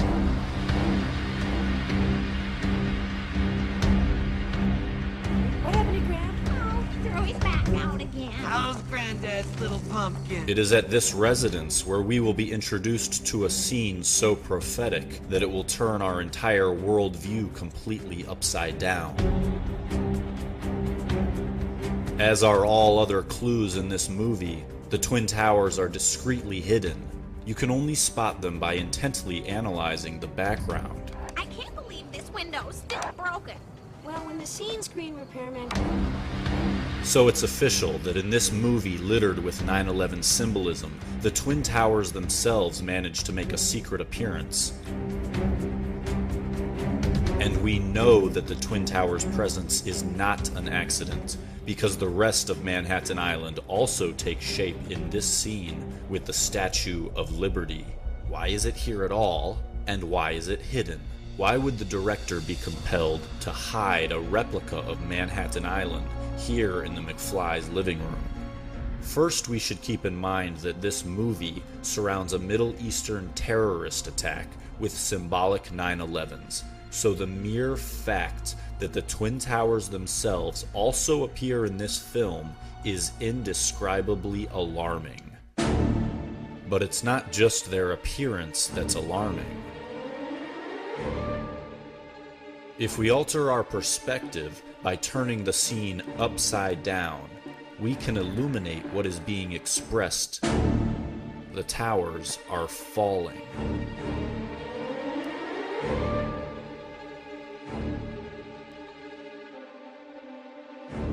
It would solidify our point if there were justification for viewing this scene upside down. But can we think of any reason at all why we should be motivated to look at this scene from an inverted perspective, revealing the Twin Towers falling down. In the entire three-part series of Back to the Future, there is only one cameo ever made by an upside-down human being, and it is in this scene. This is the only time an upside-down character will ever be viewed, and it's for a reason. We are being instructed to observe the event from his perspective. When looking for the most blatant use of Masonic and Illuminist symbolism, one need only see The Man Who Would Be King. The Man Who Would Be King was released in 1975, but the short story that it's based on was written in 1888 by Rudyard Kipling. It's a story of two vagabond Englishmen, Peachy and Danny, played by Michael Caine and Sean Connery, who are considered to be criminals by the British Empire. So they hatch a plan to travel to a distant, primitive country intending on becoming kings and returning with all that country's treasure. After a long, perilous journey, they arrive to Kafiristan and initially met with hostility, but are slowly accepted as heroes as they conquer quote-unquote devils and people in neighboring villages. Eventually, Danny, played by Sean Connery, is mistaken for a divine being when a charm adorned with the Masonic compass and all-seeing eye is discovered around his neck. He rules all of Kafiristan for a short time. He also violates the contract he signed before arriving by taking a wife. Soon he begins to believe the lie that he's a god, and disaster befalls his kingdom. Peachy, played by Michael Caine, decides to take his half of the gold and return to England. But before he can, Danny is bitten at his wedding and revealed to be only human when he's seen bleeding. Eventually they're punished.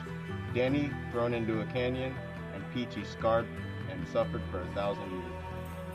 This movie has parallels with the story of the Antichrist in both Christian and Islamic tradition. A man arrives claiming to be God, survives a fatal injury, performs false miracles, and eventually punished by being thrown into a pit. Even 7 trumpets are heard in the movie, while in the Bible, 7 trumpets signal 7 phases of the apocalypse. And the Muslims say the Antichrist will arrive out of Kafiristan, the same country mentioned in the movie. The Man Who Would Be King has an additional similarity when compared to the apocryphal Book of Enoch. The Book of Enoch's primary focus is the fallen angels from the Garden of Eden. The Book of Enoch contains 2 characters, Tamiaza and Azazel, which are listed among the leaders, and sound quite a bit like Danny and Peachy from the movie. In both cases, the 2 sign a contract and receive a gift that will make humans tremble. Both taught people how to make weapons and conduct themselves in war. And, just like in the Book of Enoch, Azazel is thrown into a pit in the middle of a desert, while his associate Tamiaza is burned. And similar to the serpent from the Garden of Eden, Danny tells the woman that she surely won't die, and then later is bruised in the face by her, exactly like the serpent from the book of Genesis, who tells Eve she won't die if she tastes the fruit, and then later, the serpent is told that the woman will one day bruise his face. One of the Man Who Would Be King's most blatant retellings can be found in Stargate. Stargate is about an ancient portal found in the desert. A group of soldiers who walk through the portal arrive to another world that resembles ancient Egypt. When they arrive, one of the group's members, Danny, played by James Spader, is discovered wearing a charm with the all-seeing eye, and soon learns that the local people have mistaken him for a representative of the Egyptian sun god Ra. Soon, the real Ra learns of the group's presence and begins to kill and capture them one by one, including Daniel, who is brought back to life by Ra. Eventually, the few remaining soldiers kill Ra and free the local people from his tyranny. Danny, the group's archaeologist, decides to take a wife and remain with the primitive people as a leader while his comrades return home. The similarities between Stargate and the Man Who Would Be King are too specific to be accident. Both have the same name. Daniel. I'm Daniel. And brother, Daniel Dravert, which is I. Both were given a charm with the all-seeing eye on it before departure. I have something for you. Take this. Both were mistaken for divine beings when discovered with the charm. The Eye of Ra. It's the Egyptian sun god. They think he sent us here. That's what saved us. Blimey. You think I'm a god? Both tried to be culturally sensitive. I don't think we should eat any food here. I don't know, they might consider that an insult. You dirty old brute. Different countries, different customs. Mustn't be prejudiced, Peachy. Well, we don't want to offend them now, do we, Daniel? Bloody heathens. Different countries, different customs. Mustn't be prejudiced, Danny. Both include a scene where the slave girl is rejected. No, you don't have to do that. Now wait a minute, Dux. Daniel from The Man Who Would Be King survives a seemingly fatal wound, while Daniel from Stargate suffers a fatal wound and is brought back to life. Both decide to stay and take a local for a wife, while his partner insists on going back home. Yes, I'm sure. You gonna be alright? I'm gonna be alright. I ain't going, Peachy. What? You heard me. The two movies even contain similar scenes in landscape.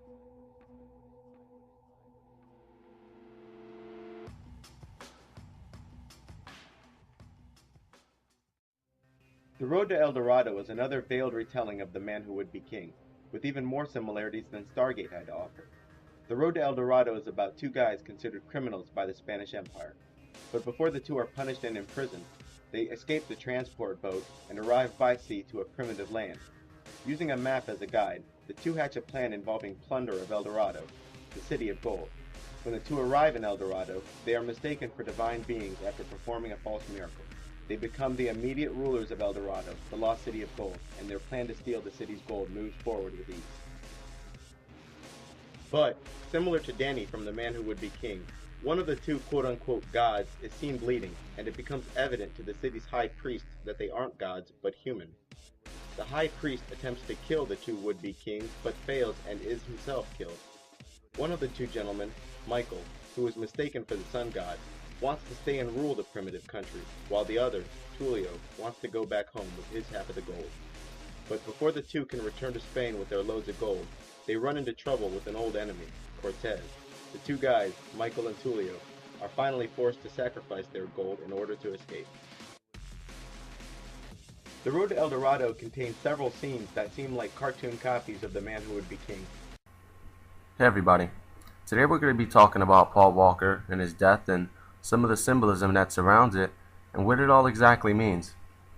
And we're going to be talking about this on a spiritual level because, as it states in the Bible in the book of Ephesians, we don't wrestle against flesh and blood. We wrestle against spiritual wickedness in heavenly places and principalities of darkness. And believe it or not, every day we walk out the door, we have to face a spiritual battle of our own, whether we're aware of it or not. And many people might think I'm crazy, but that's okay. So with that being said, let's get started. Now we're going to start off small, and then as we go on, we're going to uncover the real mysteries. I just want to point out that this accident happened, reported by the mainstream media, at 3:30 p.m. If you take away the 0, you get the number 33. 33 representing a Freemason number, representing the 33 degrees of level in Freemasonry. Also, keep in mind that Jesus was crucified at 33, as you can see, the 33 levels. And I just want to jump over here real quick. And this is an article about Michael Hastings. He was an American journalist. I believe he died earlier this year. And many believe that his car was remotely hacked and driven into a tree, in which case is very similar to the Paul Walker case, because his car was driven into a tree and a pole. And this video goes on and talks about how cars can be remotely hacked, from the brakes to the accelerator, and even other functions such as the steering wheel being hacked and the doors being locked and the seat belts as well, and etc. So just keep that in mind. Now here's the car that Paul Walker had been in when he crashed, and this photo is actually moments before the crash. If you take a look down at this license plate right here, this number right here is very unique. Here's why. When typed in the gematria calculator, it equals 406, and 406 equals the word Metatron. If anyone, excuse me, if anyone's familiar with the Bible, in the book of Genesis, Enoch, the seventh one from Adam, was ascended into heaven, and he was transformed into a Metatron. He even wrote his own book called the Book of Enoch, which spoke about the origins of evil and the fallen angels and such. And many people say that it was taken out of the Bible for that reason. But here it goes on. This is a passage from his book, and it talks about him being transformed into a Metatron. I'm going to read you what it says. It says, his body was turned into celestial fire. His flesh became flame, his veins fire, his bones glimmering coals, the light of his eyes heavenly brightness, his eyeballs torches of fire, his hair a flaring blaze, all his limbs and organs burning sparks, and his frame a consuming fire. Now if you can imagine this, you can imagine someone as if someone being in an explosion. Right or wrong? So that just excuse me, just to confirm this, Metatron, the definition is an archangel, and as it states right here again, Enoch, ancestor Noah being transformed into an angel. Now if anyone's familiar with Vin Diesel's comment on his Instagram, he said, heaven has gained a new angel. Just like on this day when Enoch was transformed into a Metatron, heaven has gained a new angel. That leaves us to move on over here. Paul Walker was actually on a series of shows, one called Highway to Heaven and Touched by an Angel. And if anyone remembers Pawn Shop Chronicles, Paul Walker was a star in this TV show. And here shows like what looks like to be phoenix wings on the hood of a car. And it also even lights up and ignites with fire. So that's kind of odd. And just to move on over here, the car had burst into flames, as everyone might have known already. But what's unique is that the car had crashed on Hercules Street near Constellation Road. There's two key words here: Hercules, and Constellation. If anyone's familiar with Comet Ison, it had just looped around the sun, and it actually exited the Virgo constellation. As you can see, Comet Ison passed through the Virgo constellation. And Paul Walker, his birthday falling on September 12th, he happens to be a Virgo. And Comet Ison is actually headed towards the Hercules constellation right now, which is also known as Enoch's constellation, as you see right here. And many people believe that Brian from Family Guy, his death, predicted Paul Walker's death. Family Guy is known to have predicted events coincidentally or purposely, who knows, but they also match up to events. Yeah, they also match up to events. So Brian in an episode said he was 7 years old, and 7 in dog years actually turned out to be 41 human years. And Paul Walker had died at the age of 40. He was going on 41 in September. And the dog that replaced Brian from Family Guy, his name is Vinny. Does this ring a bell? Vinny from Fast and the Furious, Vin Diesel. I don't know if this has any significance to do with one another, but they have the same skin complexion. They even have that same like tough look, if you will. So yeah, and let me wrap up this video by coming over here, and there's some controversy going on about there being 2 different license plates. So yeah, that wraps up this video, and I hope everyone's having a blessed day and a safe week, and God bless you all. Absolutely bizarre, and one of the bizarre twists is thinking of how she could have gotten on the roof inside that water tank or cistern. If you look at the hotel, it is 15 stories high, and as we were standing there yesterday talking to the investigators, they described the kind of latch system that you would have to use to actually open up the cistern, and it didn't sound like it was something that could be done quite simply. So those are some of the mysteries that they're going to have to unravel, and as well going back and speaking to people in the hotel about what they may have seen. We asked because this search for Lisa Lam had been going on for quite some time, we asked, did investigators ever go up on the roof? And the answer was yes, they did. They not only went up on the roof as part of their investigation, but they went up on the roof with dogs. And even with all that, they were not able to detect the presence of the body if it was there, because the other thing they don't know is how long the body had been in the cistern inside that water. So these are all things that detectives will be trying to piece together here in Los Angeles as they try to figure out how this young woman met this tragic end. Yeah, in full transparency here, we actually had an interview booked with the LAPD, and then they called right before the interview and canceled, saying that higher up said they weren't allowed to speak about this investigation at this point. Any clues at all in this, Lindsay? Well, the main clue, Rusty, is...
this letter, telling them to check out immediately, which this British tourist did, but not before she drank the hotel water for 8 days.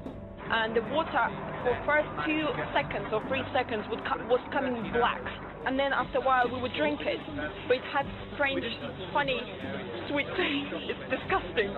Utterly horrible. Surely that will add to the notoriety.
questions that I think many of us have. When you talked about how they had to get her out, they had to cut a hole in the top, apparently, of it. So if that's how they had to get her out, how in the world might have she been put in, or had she got in it?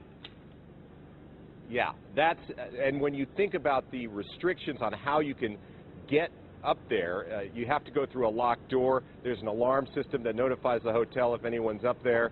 It's just very strange. Very strange. To say the least, yeah. Eric, thank you for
We know it's a war game scenario, that it has to do with airline counterterrorism. Why is it important enough to kill for? Because it's no longer a game. If some terrorist group wants to act out this scenario, why target you for assassination? Depends on who your terrorists are. The men who conceived of it in the first place. You're saying our government plans to commit a terrorist act against a domestic airline? There you go. Indicting the entire government, as usual. It's a faction. A small faction. For what possible gain? The Cold War's over, John. But with no clear enemy to stockpile against, the arms market's flat. But bring down a fully loaded 727 into the middle of New York City, and you'll find a dozen tin pot dictators all over the world just clamoring to take responsibility and begging to be smart-bombed. I can't believe it. This is about increasing arms sales. When? Tonight? How are you going to stop them? That's what it looks like. But there's what? Like? Modem protocol. Remote access. Somebody on the ground's flying your plane. Bogey, sir. Keep your course. I need to know our flight plan. I'm mapping the data now.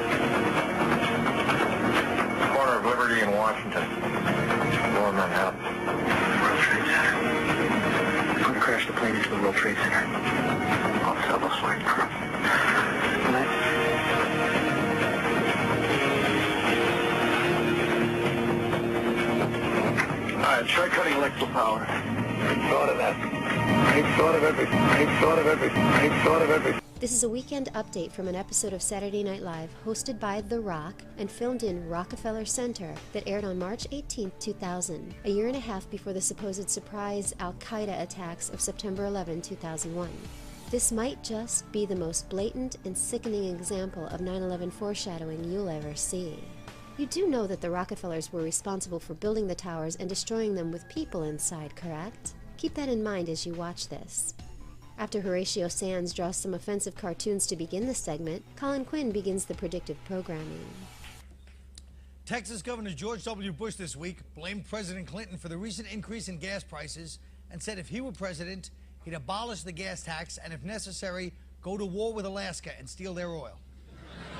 A year and a half later, George W. Bush would be president, the people that installed him would pull off 9/11, and many would theorize that the president allowed or assisted the perpetrators of the attacks as an excuse to attack Middle Eastern countries for their oil. New York police Wednesday indicted the man known as the East Side Rapist, even though he has been identified only by his genetic makeup, making this the first indictment ever based on a DNA profile. Police are now offering a reward for information leading to the arrest of this man.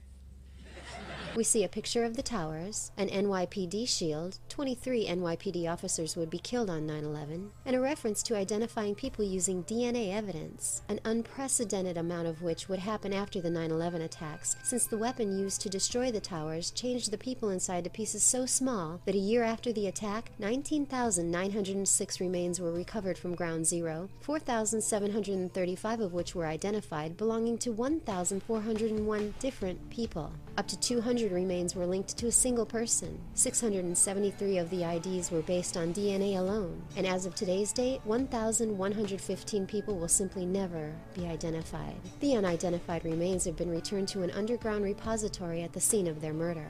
Would you believe me if I told you Quinn was going to talk about Osama bin Laden next? I wouldn't have believed it either. In international news, a Hong Kong-based news magazine reported this week that suspected terrorist leader Osama bin Laden is dying of kidney failure. The reclusive bin Laden is reportedly hiding in the mountains of Afghanistan and is on a dialysis machine being peddled by two of his followers. So now we see the official 9/11 boogeyman and a report that he's dying in Afghanistan. Because he was, and he did. Next. And in Pakistan this week, a judge sentenced a convicted murderer to be strangled, cut into 100 pieces, and then thrown into a vat of acid. And that was the plea bargain. Please note that we now have a mention of a body being separated into many pieces, which really happened to those thousands of innocent people we mentioned a minute ago. Would they joke about what they were going to do to people on 9/11? If you think they wouldn't, you give them way too much credit. We could probably stop right here and consider this a ridiculous amount of predictive programming, but it gets worse. Passengers on a commercial airline flight Thursday averted disaster when they tackled a man who attacked a pilot in the cockpit and attempted to grab the controls. Fortunately, order was restored and the aircraft was allowed to crash on its own. Yes, they even planned the Flight 93 story that they'd feed to us a year and a half later to terrorize us on one hand but make us feel all cool and patriotic on the other. In Texas Wednesday, 4-year-old Jayton Tidwell had his right arm reattached after it was bitten off by his uncle's pet tiger. A tiger's mentioned in other instances of foreshadowing, probably because murderous dictator Chairman Mao of China was fond of saying that America is a paper tiger. I'm sure that David Rockefeller, who's a big fan of Mao, who killed about 80 million of his own people, sees things that way as well, and what he had planned for 9/11 was going to help him prove it. Author Salman Rushdie, who has spent the last 10 years hiding from an Islamic extremist death warrant, has left the safety of his London home and 24-hour-a-day bodyguards to be in New York with his new girlfriend, 29-year-old model Padma Lakshmi, who's been described as having a body to die for. So the author of the Satanic Verses, a book which has what looks like a person falling through the air on the cover, traveling to New York, where the attacks would take place, and an excuse to say the words Islamic extremist, New York, body, and die. This is from Rushdie's book, Fury, published a few weeks before 9/11. He looked at the bloodstains drying on the darkened square, evidence here in New York City of the force of a gathering fury on the far side of the world, a group fury born of long injustice. Next, a story about the cancellation of the Spanish edition of TV Guide, featuring Jimmy Smits. Tuesday, TV Guide announced that it would cancel its Spanish language edition, which was launched just last October. Evidently, the magazine's sales numbers began to drop after the 20th consecutive cover story on Jimmy Smits. Jimmy Smits was scheduled to host the Latin Grammy Awards a year later on 9/11. And Adam Farrar, Leonardo DiCaprio's stepbrother, was arrested by Los Angeles police Wednesday on charges of attempting to murder his girlfriend, prompting O.J. Simpson to remark, "Not so easy, is it?" The next story finds an excuse to mention murder and O.J. Simpson, the poster boy for getting away with murder, just like the 9/11 mastermind has been able to do for 13 years now. Then Jimmy Fallon comes along to entertain us with the following. Spring break that year, went out and bought beer. Cashier grabbed me, took my fake ID. Wait a second, man, you don't understand.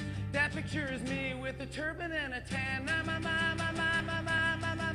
My name's Muhammad.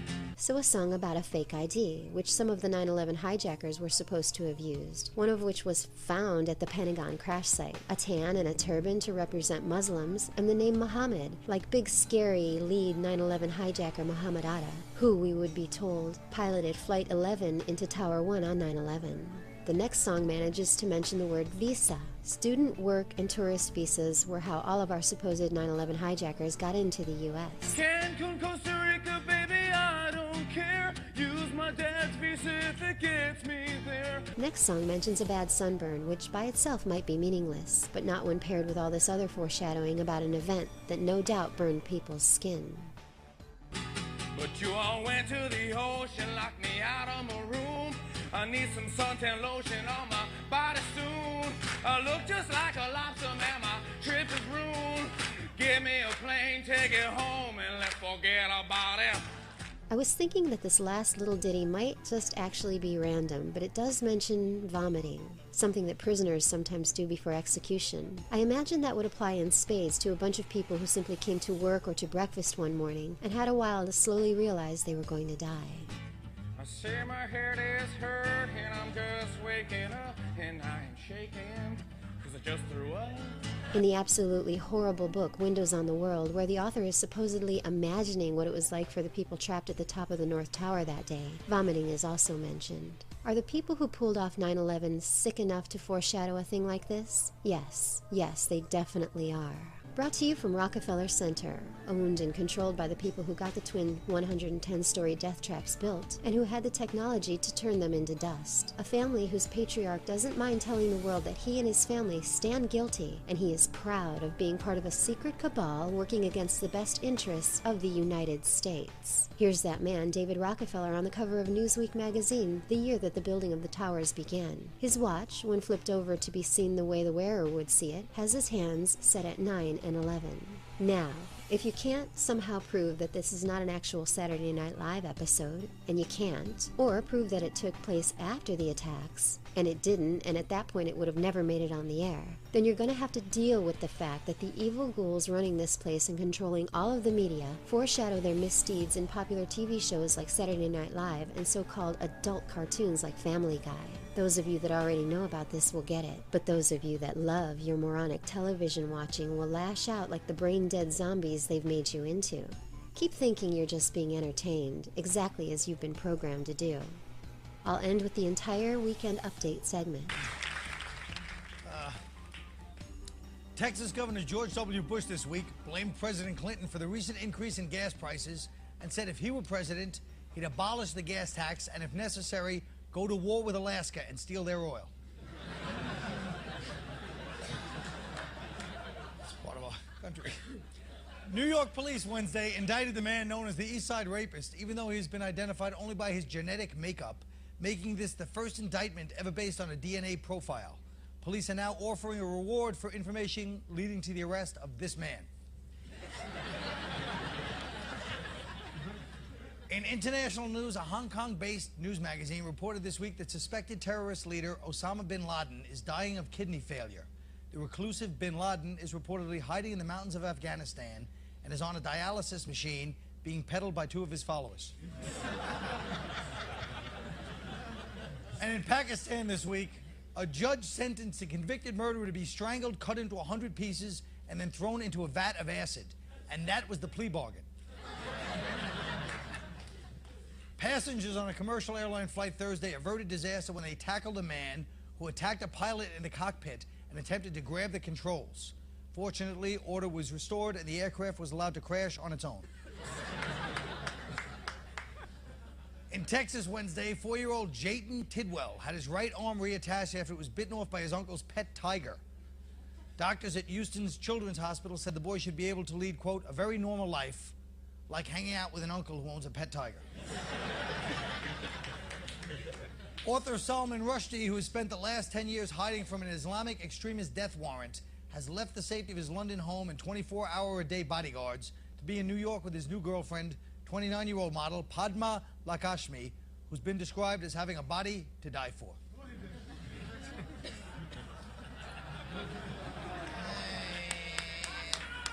Tuesday, TV Guide announced that it would cancel its Spanish language edition, which was launched just last October. Evidently, the magazine's sales numbers began to drop after the 20th consecutive cover story on Jimmy Smits.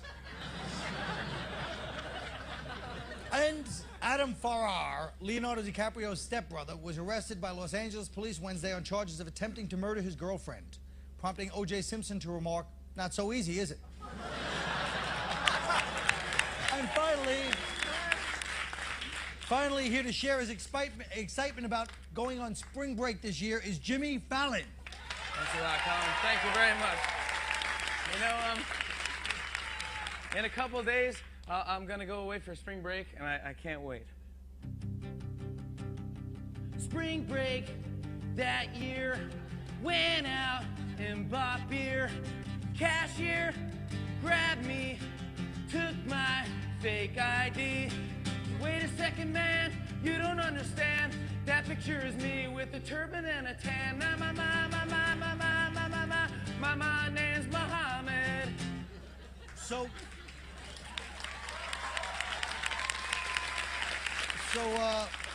where are you going to go on spring break, Jimmy? There's only one place I can go, Colin. They say, who wants to be a millionaire? Give me $1 million and I wouldn't care. There's only one place I have to be. That's at the beach house on MTV. Cancun, Costa Rica, baby, I don't care. Use my dad's visa if it gets me there. Tell me Carson Daly, cause I need to know how I'm gonna get onto the spring break show. I need to know. Spring break show. Yeah, I could, I hope it works out because it could be great. Well, it's a hot one. How Roper says to make it 101. I got my boombox and my cooler filled with tequila out by the pool. But you all went to the ocean, locked me out of my room. I need some suntan lotion on my body soon. I look just like a lobster, man, my trip is ruined. Give me a plane, take it home, and let's forget about it.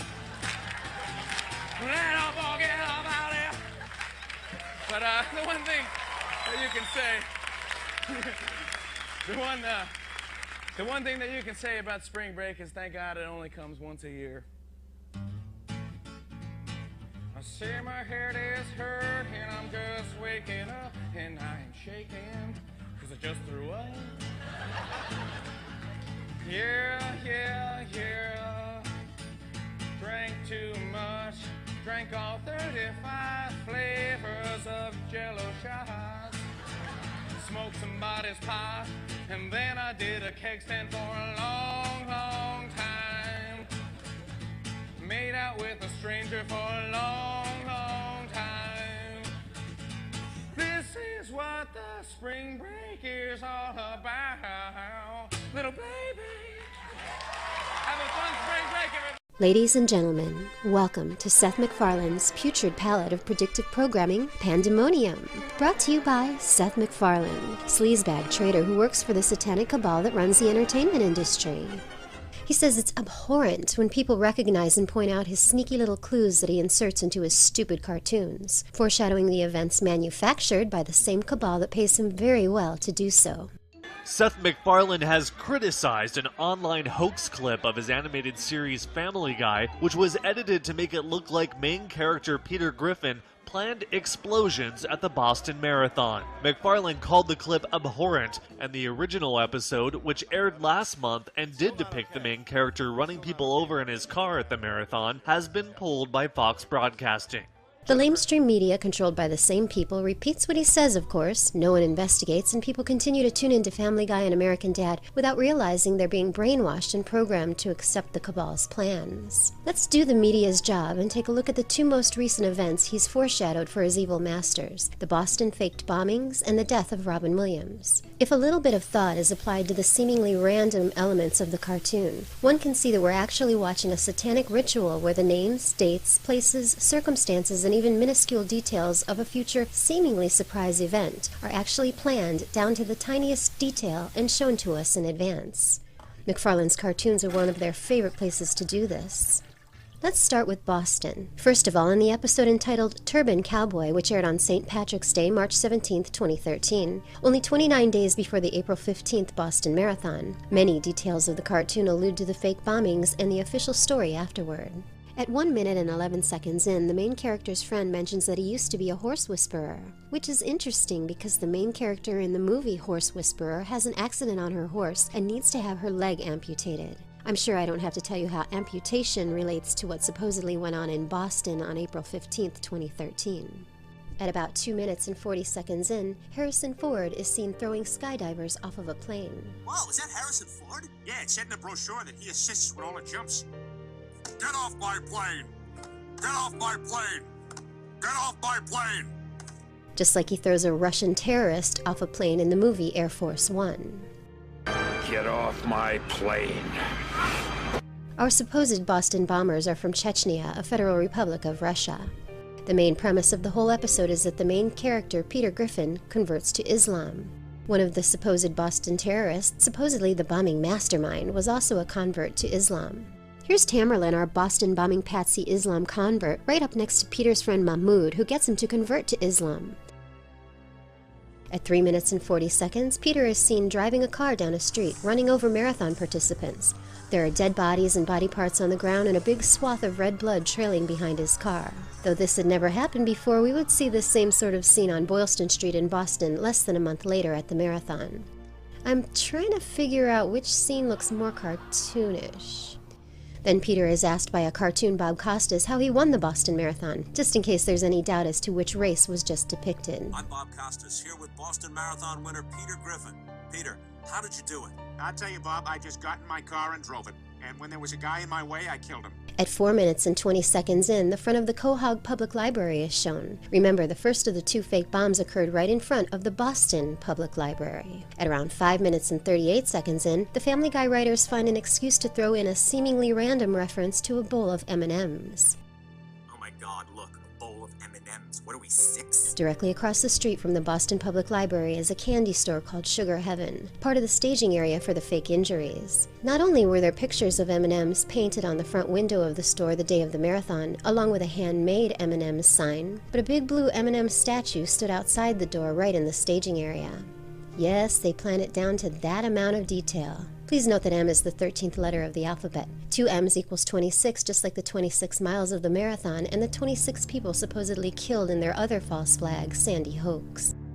Peter ends up in the hospital due to a skydiving accident and meets a Muslim man named Mahmoud, and later mentions that Mahmoud knew 19 guys who died on 9/11. McFarlane's big on the 9/11 jokes. Yeah, you know, if a teddy bear makes a joke about something taboo, like, I don't know, 9/11, it's still not okay. It's still not okay, but it maybe goes down a little bit easier because he's got cute fuzzy fur. At 15 minutes and 30 seconds into the episode, Peter is seen sitting in a bar attempting to make a call to Mahmoud using a cell phone that Mahmoud has given him. He dials the number once and puts the phone to his ear at 15 minutes and 41 seconds. A bomb goes off outside a short distance away. Peter says something about the phone being busted, then dials again, which triggers another bomb outside, this one louder and closer, accompanied by screams. Look, I'm gonna call Mahmoud right now on this cell phone he gave me. He'll tell you. Damn phone's busted. Maybe I dialed wrong. Peter, please stop trying to call Mahmoud. Exactly like the 2 fake bombs that would go off in Boston about a month later, separated by about 200 yards.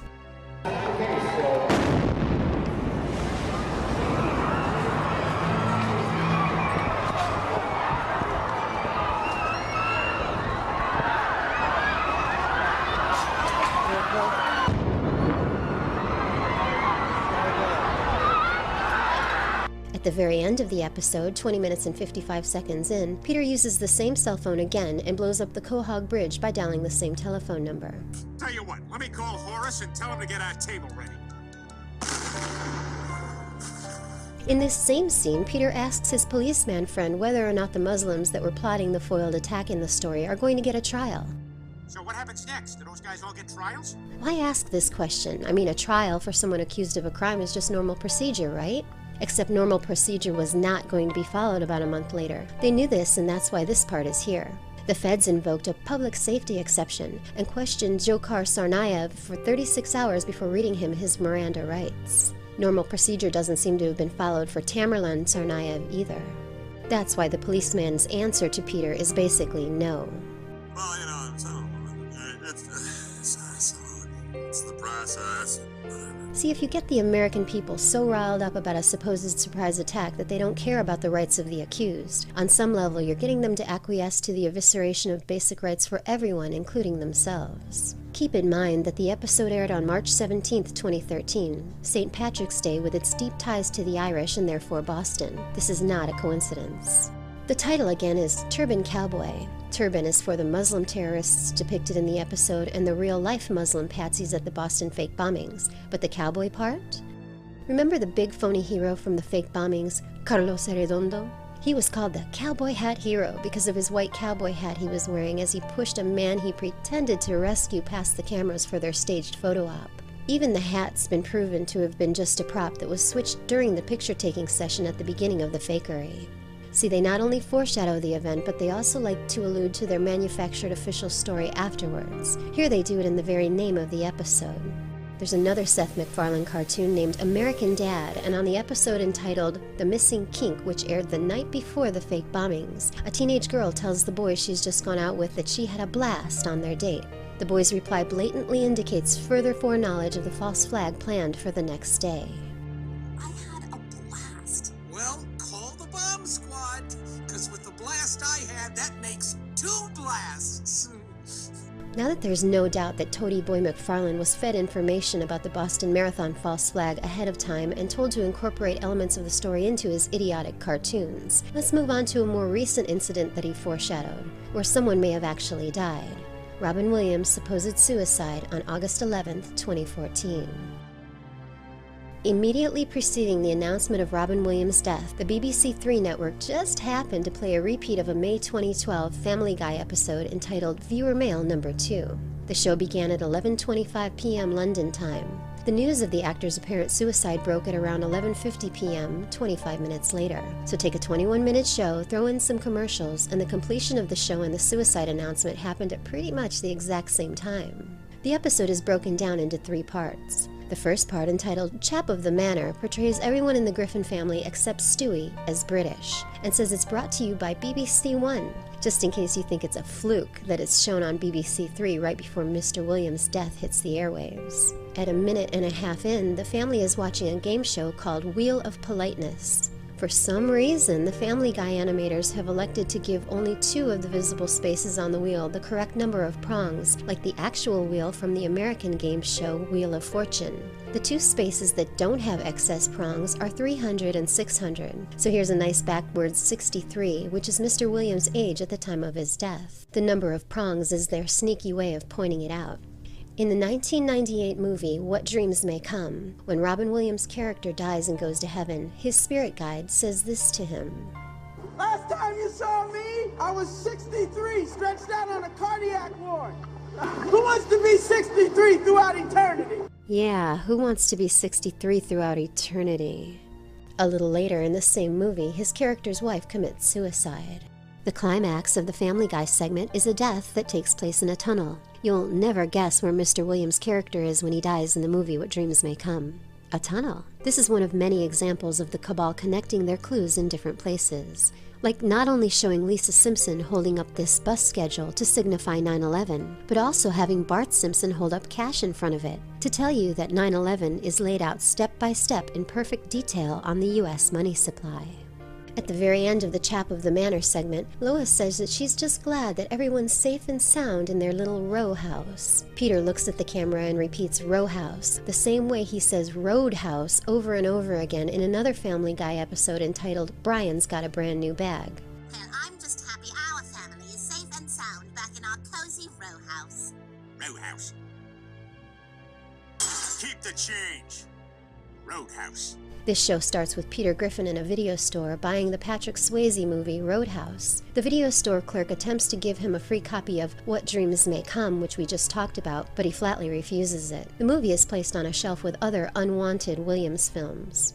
A few minutes later, Peter says, "Get off my plane," as he starts to attack the family dog in a fit of Roadhouse kicking imitation.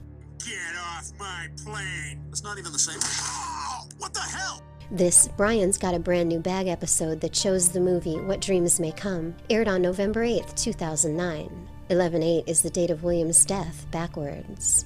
In the second segment, called Fat Man and Robin, hundreds of Robin Williams clones are shown, and Robin Williams, in various incarnations, stops Peter Griffin from committing suicide 3 different times. So it's very much about Mr. Williams. This segment begins with a roast of Mr. Williams, especially sickening because Mr. Williams would be cremated immediately after his death. Try as I might, I couldn't find one video on YouTube of a roast with flames on and around the initials of the person being joked about. The story goes that Peter wishes that everyone was Robin Williams. He's given the power to change everyone into Williams, and soon he's done this to pretty much everyone in town, including almost every member of his family. When Peter changes the local news anchor into Robin Williams, both of Williams' hands can be seen making the OK/666 sign, even though he only has 4 fingers, so it doesn't really... Oh, okay, that's better. A world filled with Robin Williamses loses its charm quickly. Peter can't stand the incessant and at times repetitive Robin Williams humor, and, seeing no way out, starts to try various methods of offing himself, but Robin Williams saves him every time.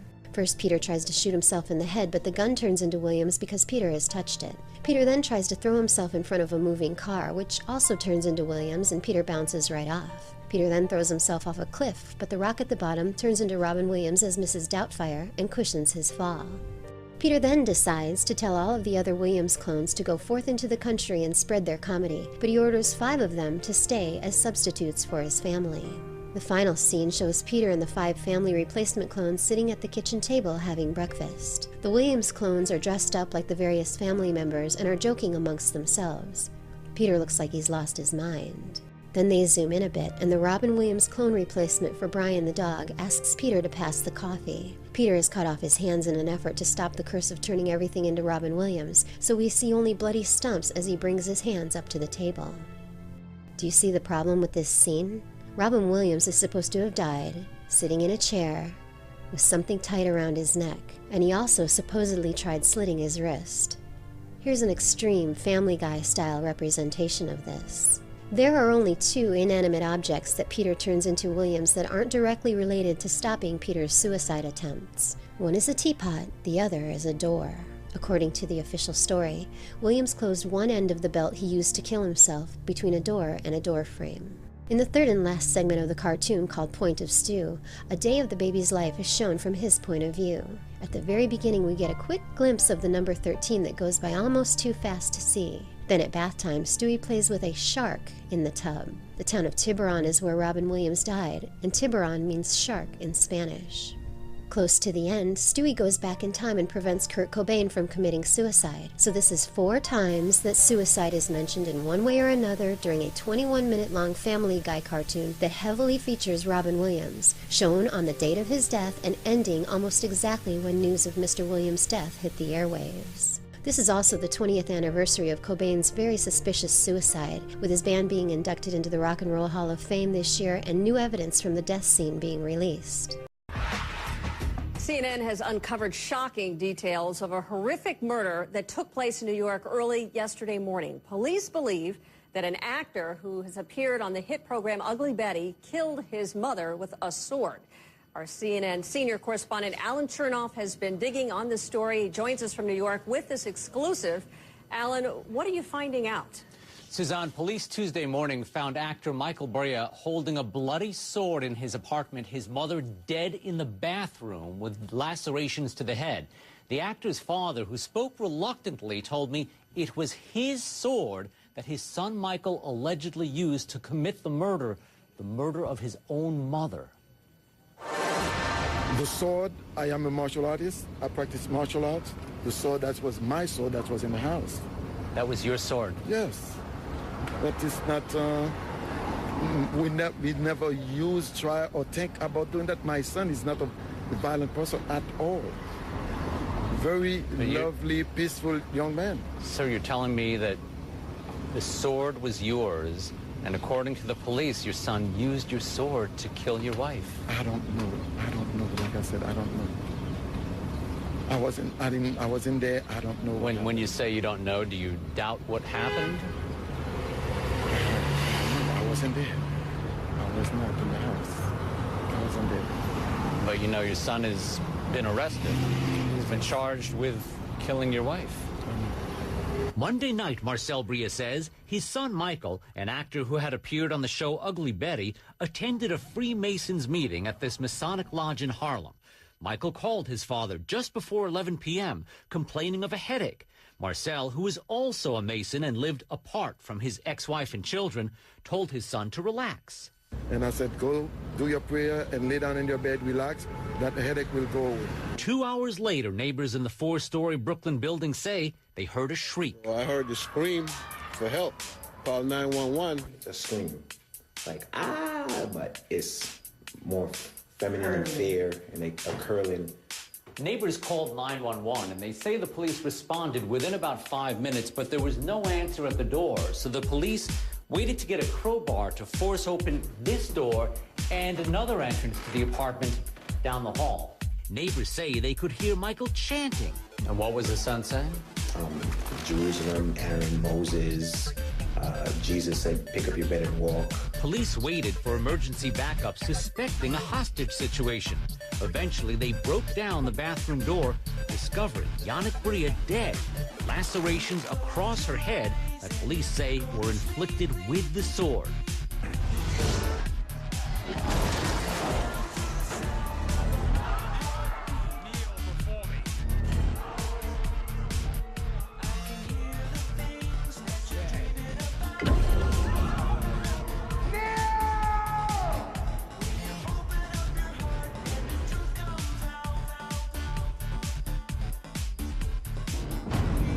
as a population on this planet, have been looking for a savior. We're talking about a being whose very existence challenges our own sense of priority in the universe.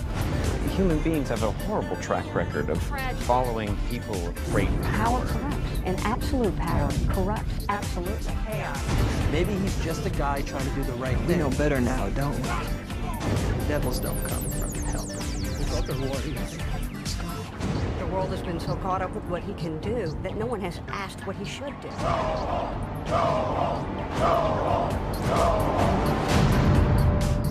That's how it starts. The fever, the rage,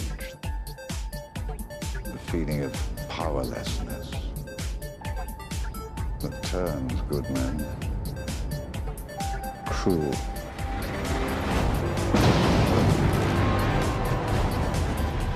Tell me, do you bleed?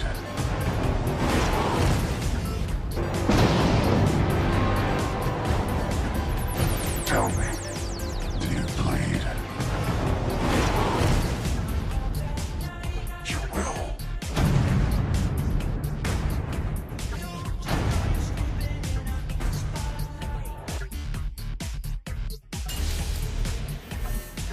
I'm gonna show you something beautiful.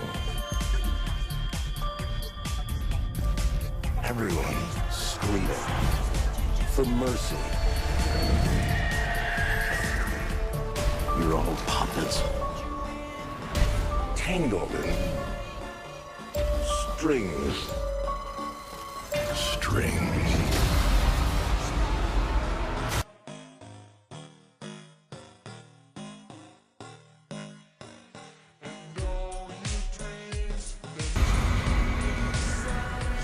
There are no strings on me. No strings on me. No strings on me.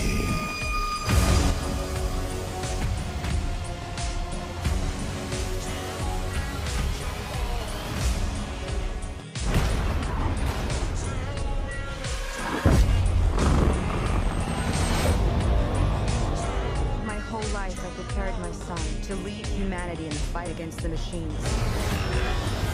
On this night, we take back our world! John. Hi, Mom. How can you be here? What are you doing? John!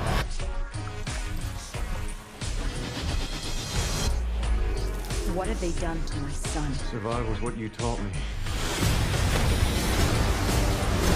Where is he?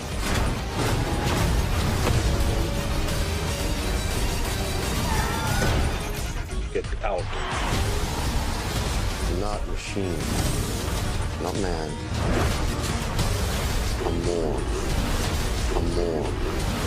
I'm more. Load up. I've been waiting for you.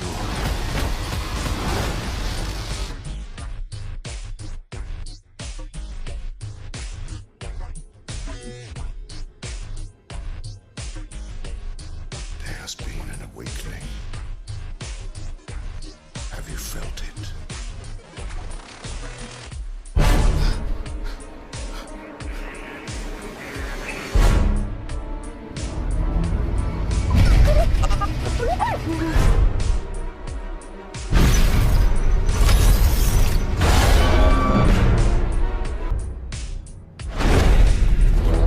The dark side. The dark side. The dark side. And the light. And the light. And the light.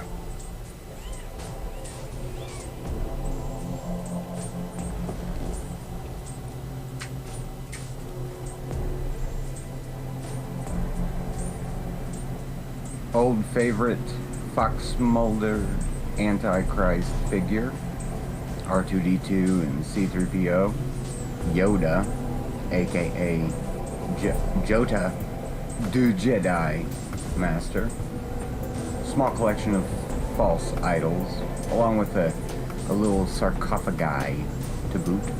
Avengers N.O.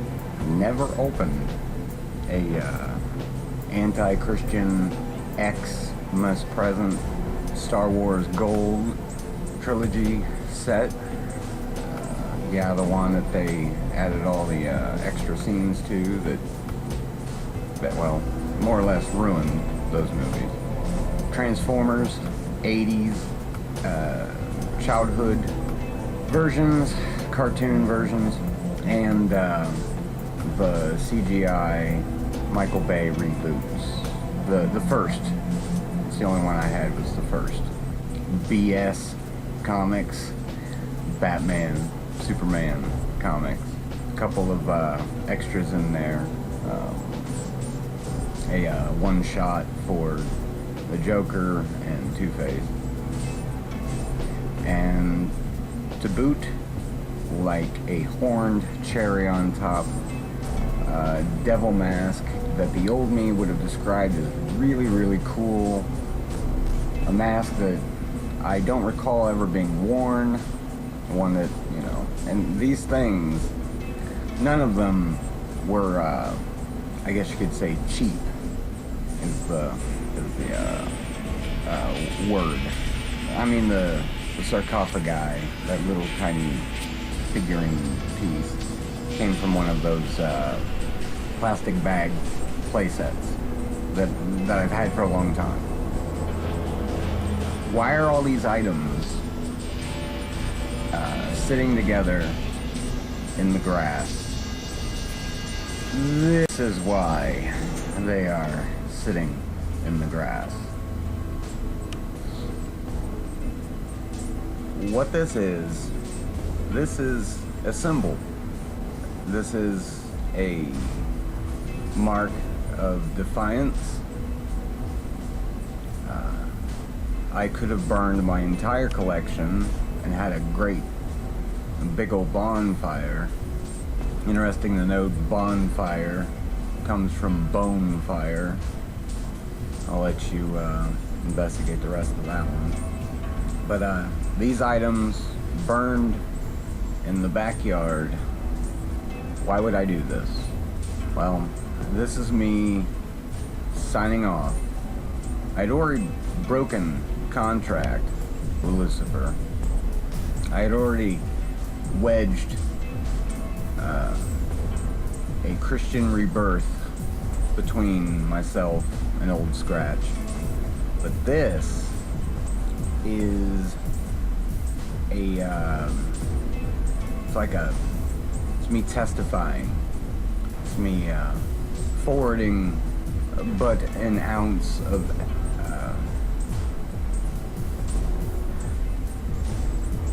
what do you want to call it? Signal, the small smoke plume, and I apologize to Mother Nature for creating a black smoke plume. I chose certain items that were in themselves symbolic of a part of the old me, and I am burning them. Not so much for myself, not so much for you, not for Lucifer. I'm doing this so that my Creator, God,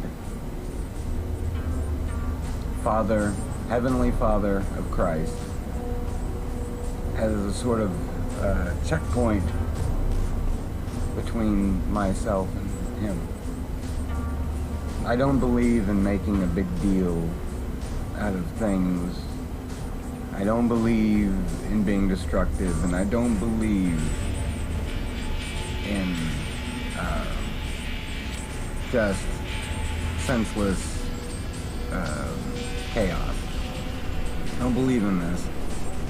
I don't believe that fire, this one little fire, can cleanse my whole life of what these things have scarred my heart with.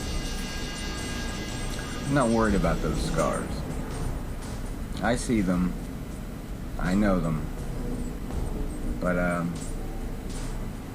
I know that there is going to be a healing, and that one poisonous smoke plume against all the other ills of the world.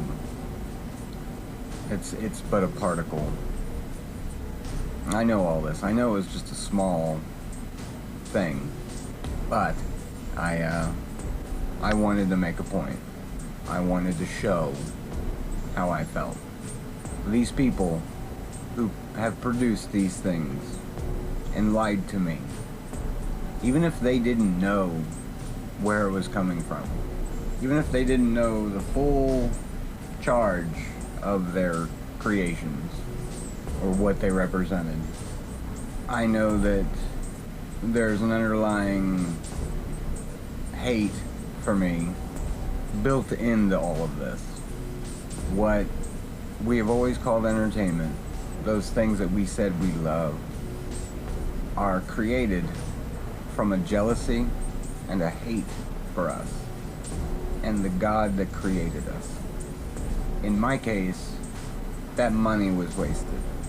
The money spent to steal me from God, to take me away from Him. It's not that I don't overlook how close I came to being lost forever. That's the scariest part for me, is how close I did come. Because my head was so drowned into these things, these fantasies, that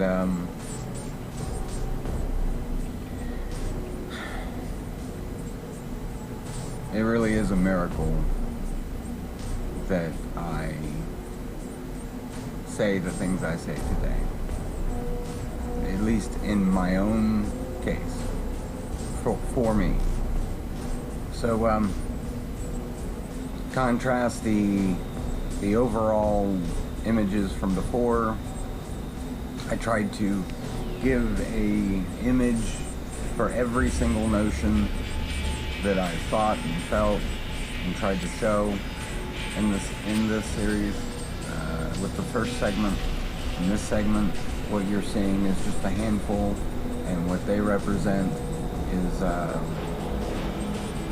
its own thing, but it also represents the entire series. This one thing, this one bit of imagery. I hope that I have helped you, and I hope that you can take my story, take the things that I've put together, realize it's just one guy who only used his favorite items. There's so much more. It can't all be shown or fit into one series, but there is. I've only shared but a taste.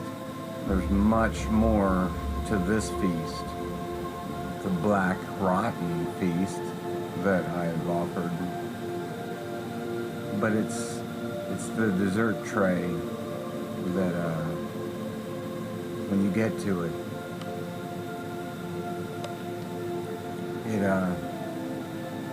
it's everything. In that same line of thought, I hope there comes a day that you might approach me at a feast, when your plate is full and your face is bright and happy, and I hope that there might be a moment between us where we finally meet at that feast. All in all, God bless all. God bless you. God guide you. May His mercy find your shoulders and your mind and your heart. God bless you. Amen.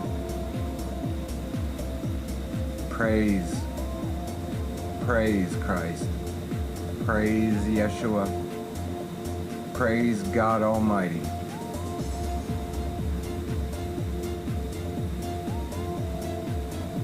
Praise Him. But he left one final warning.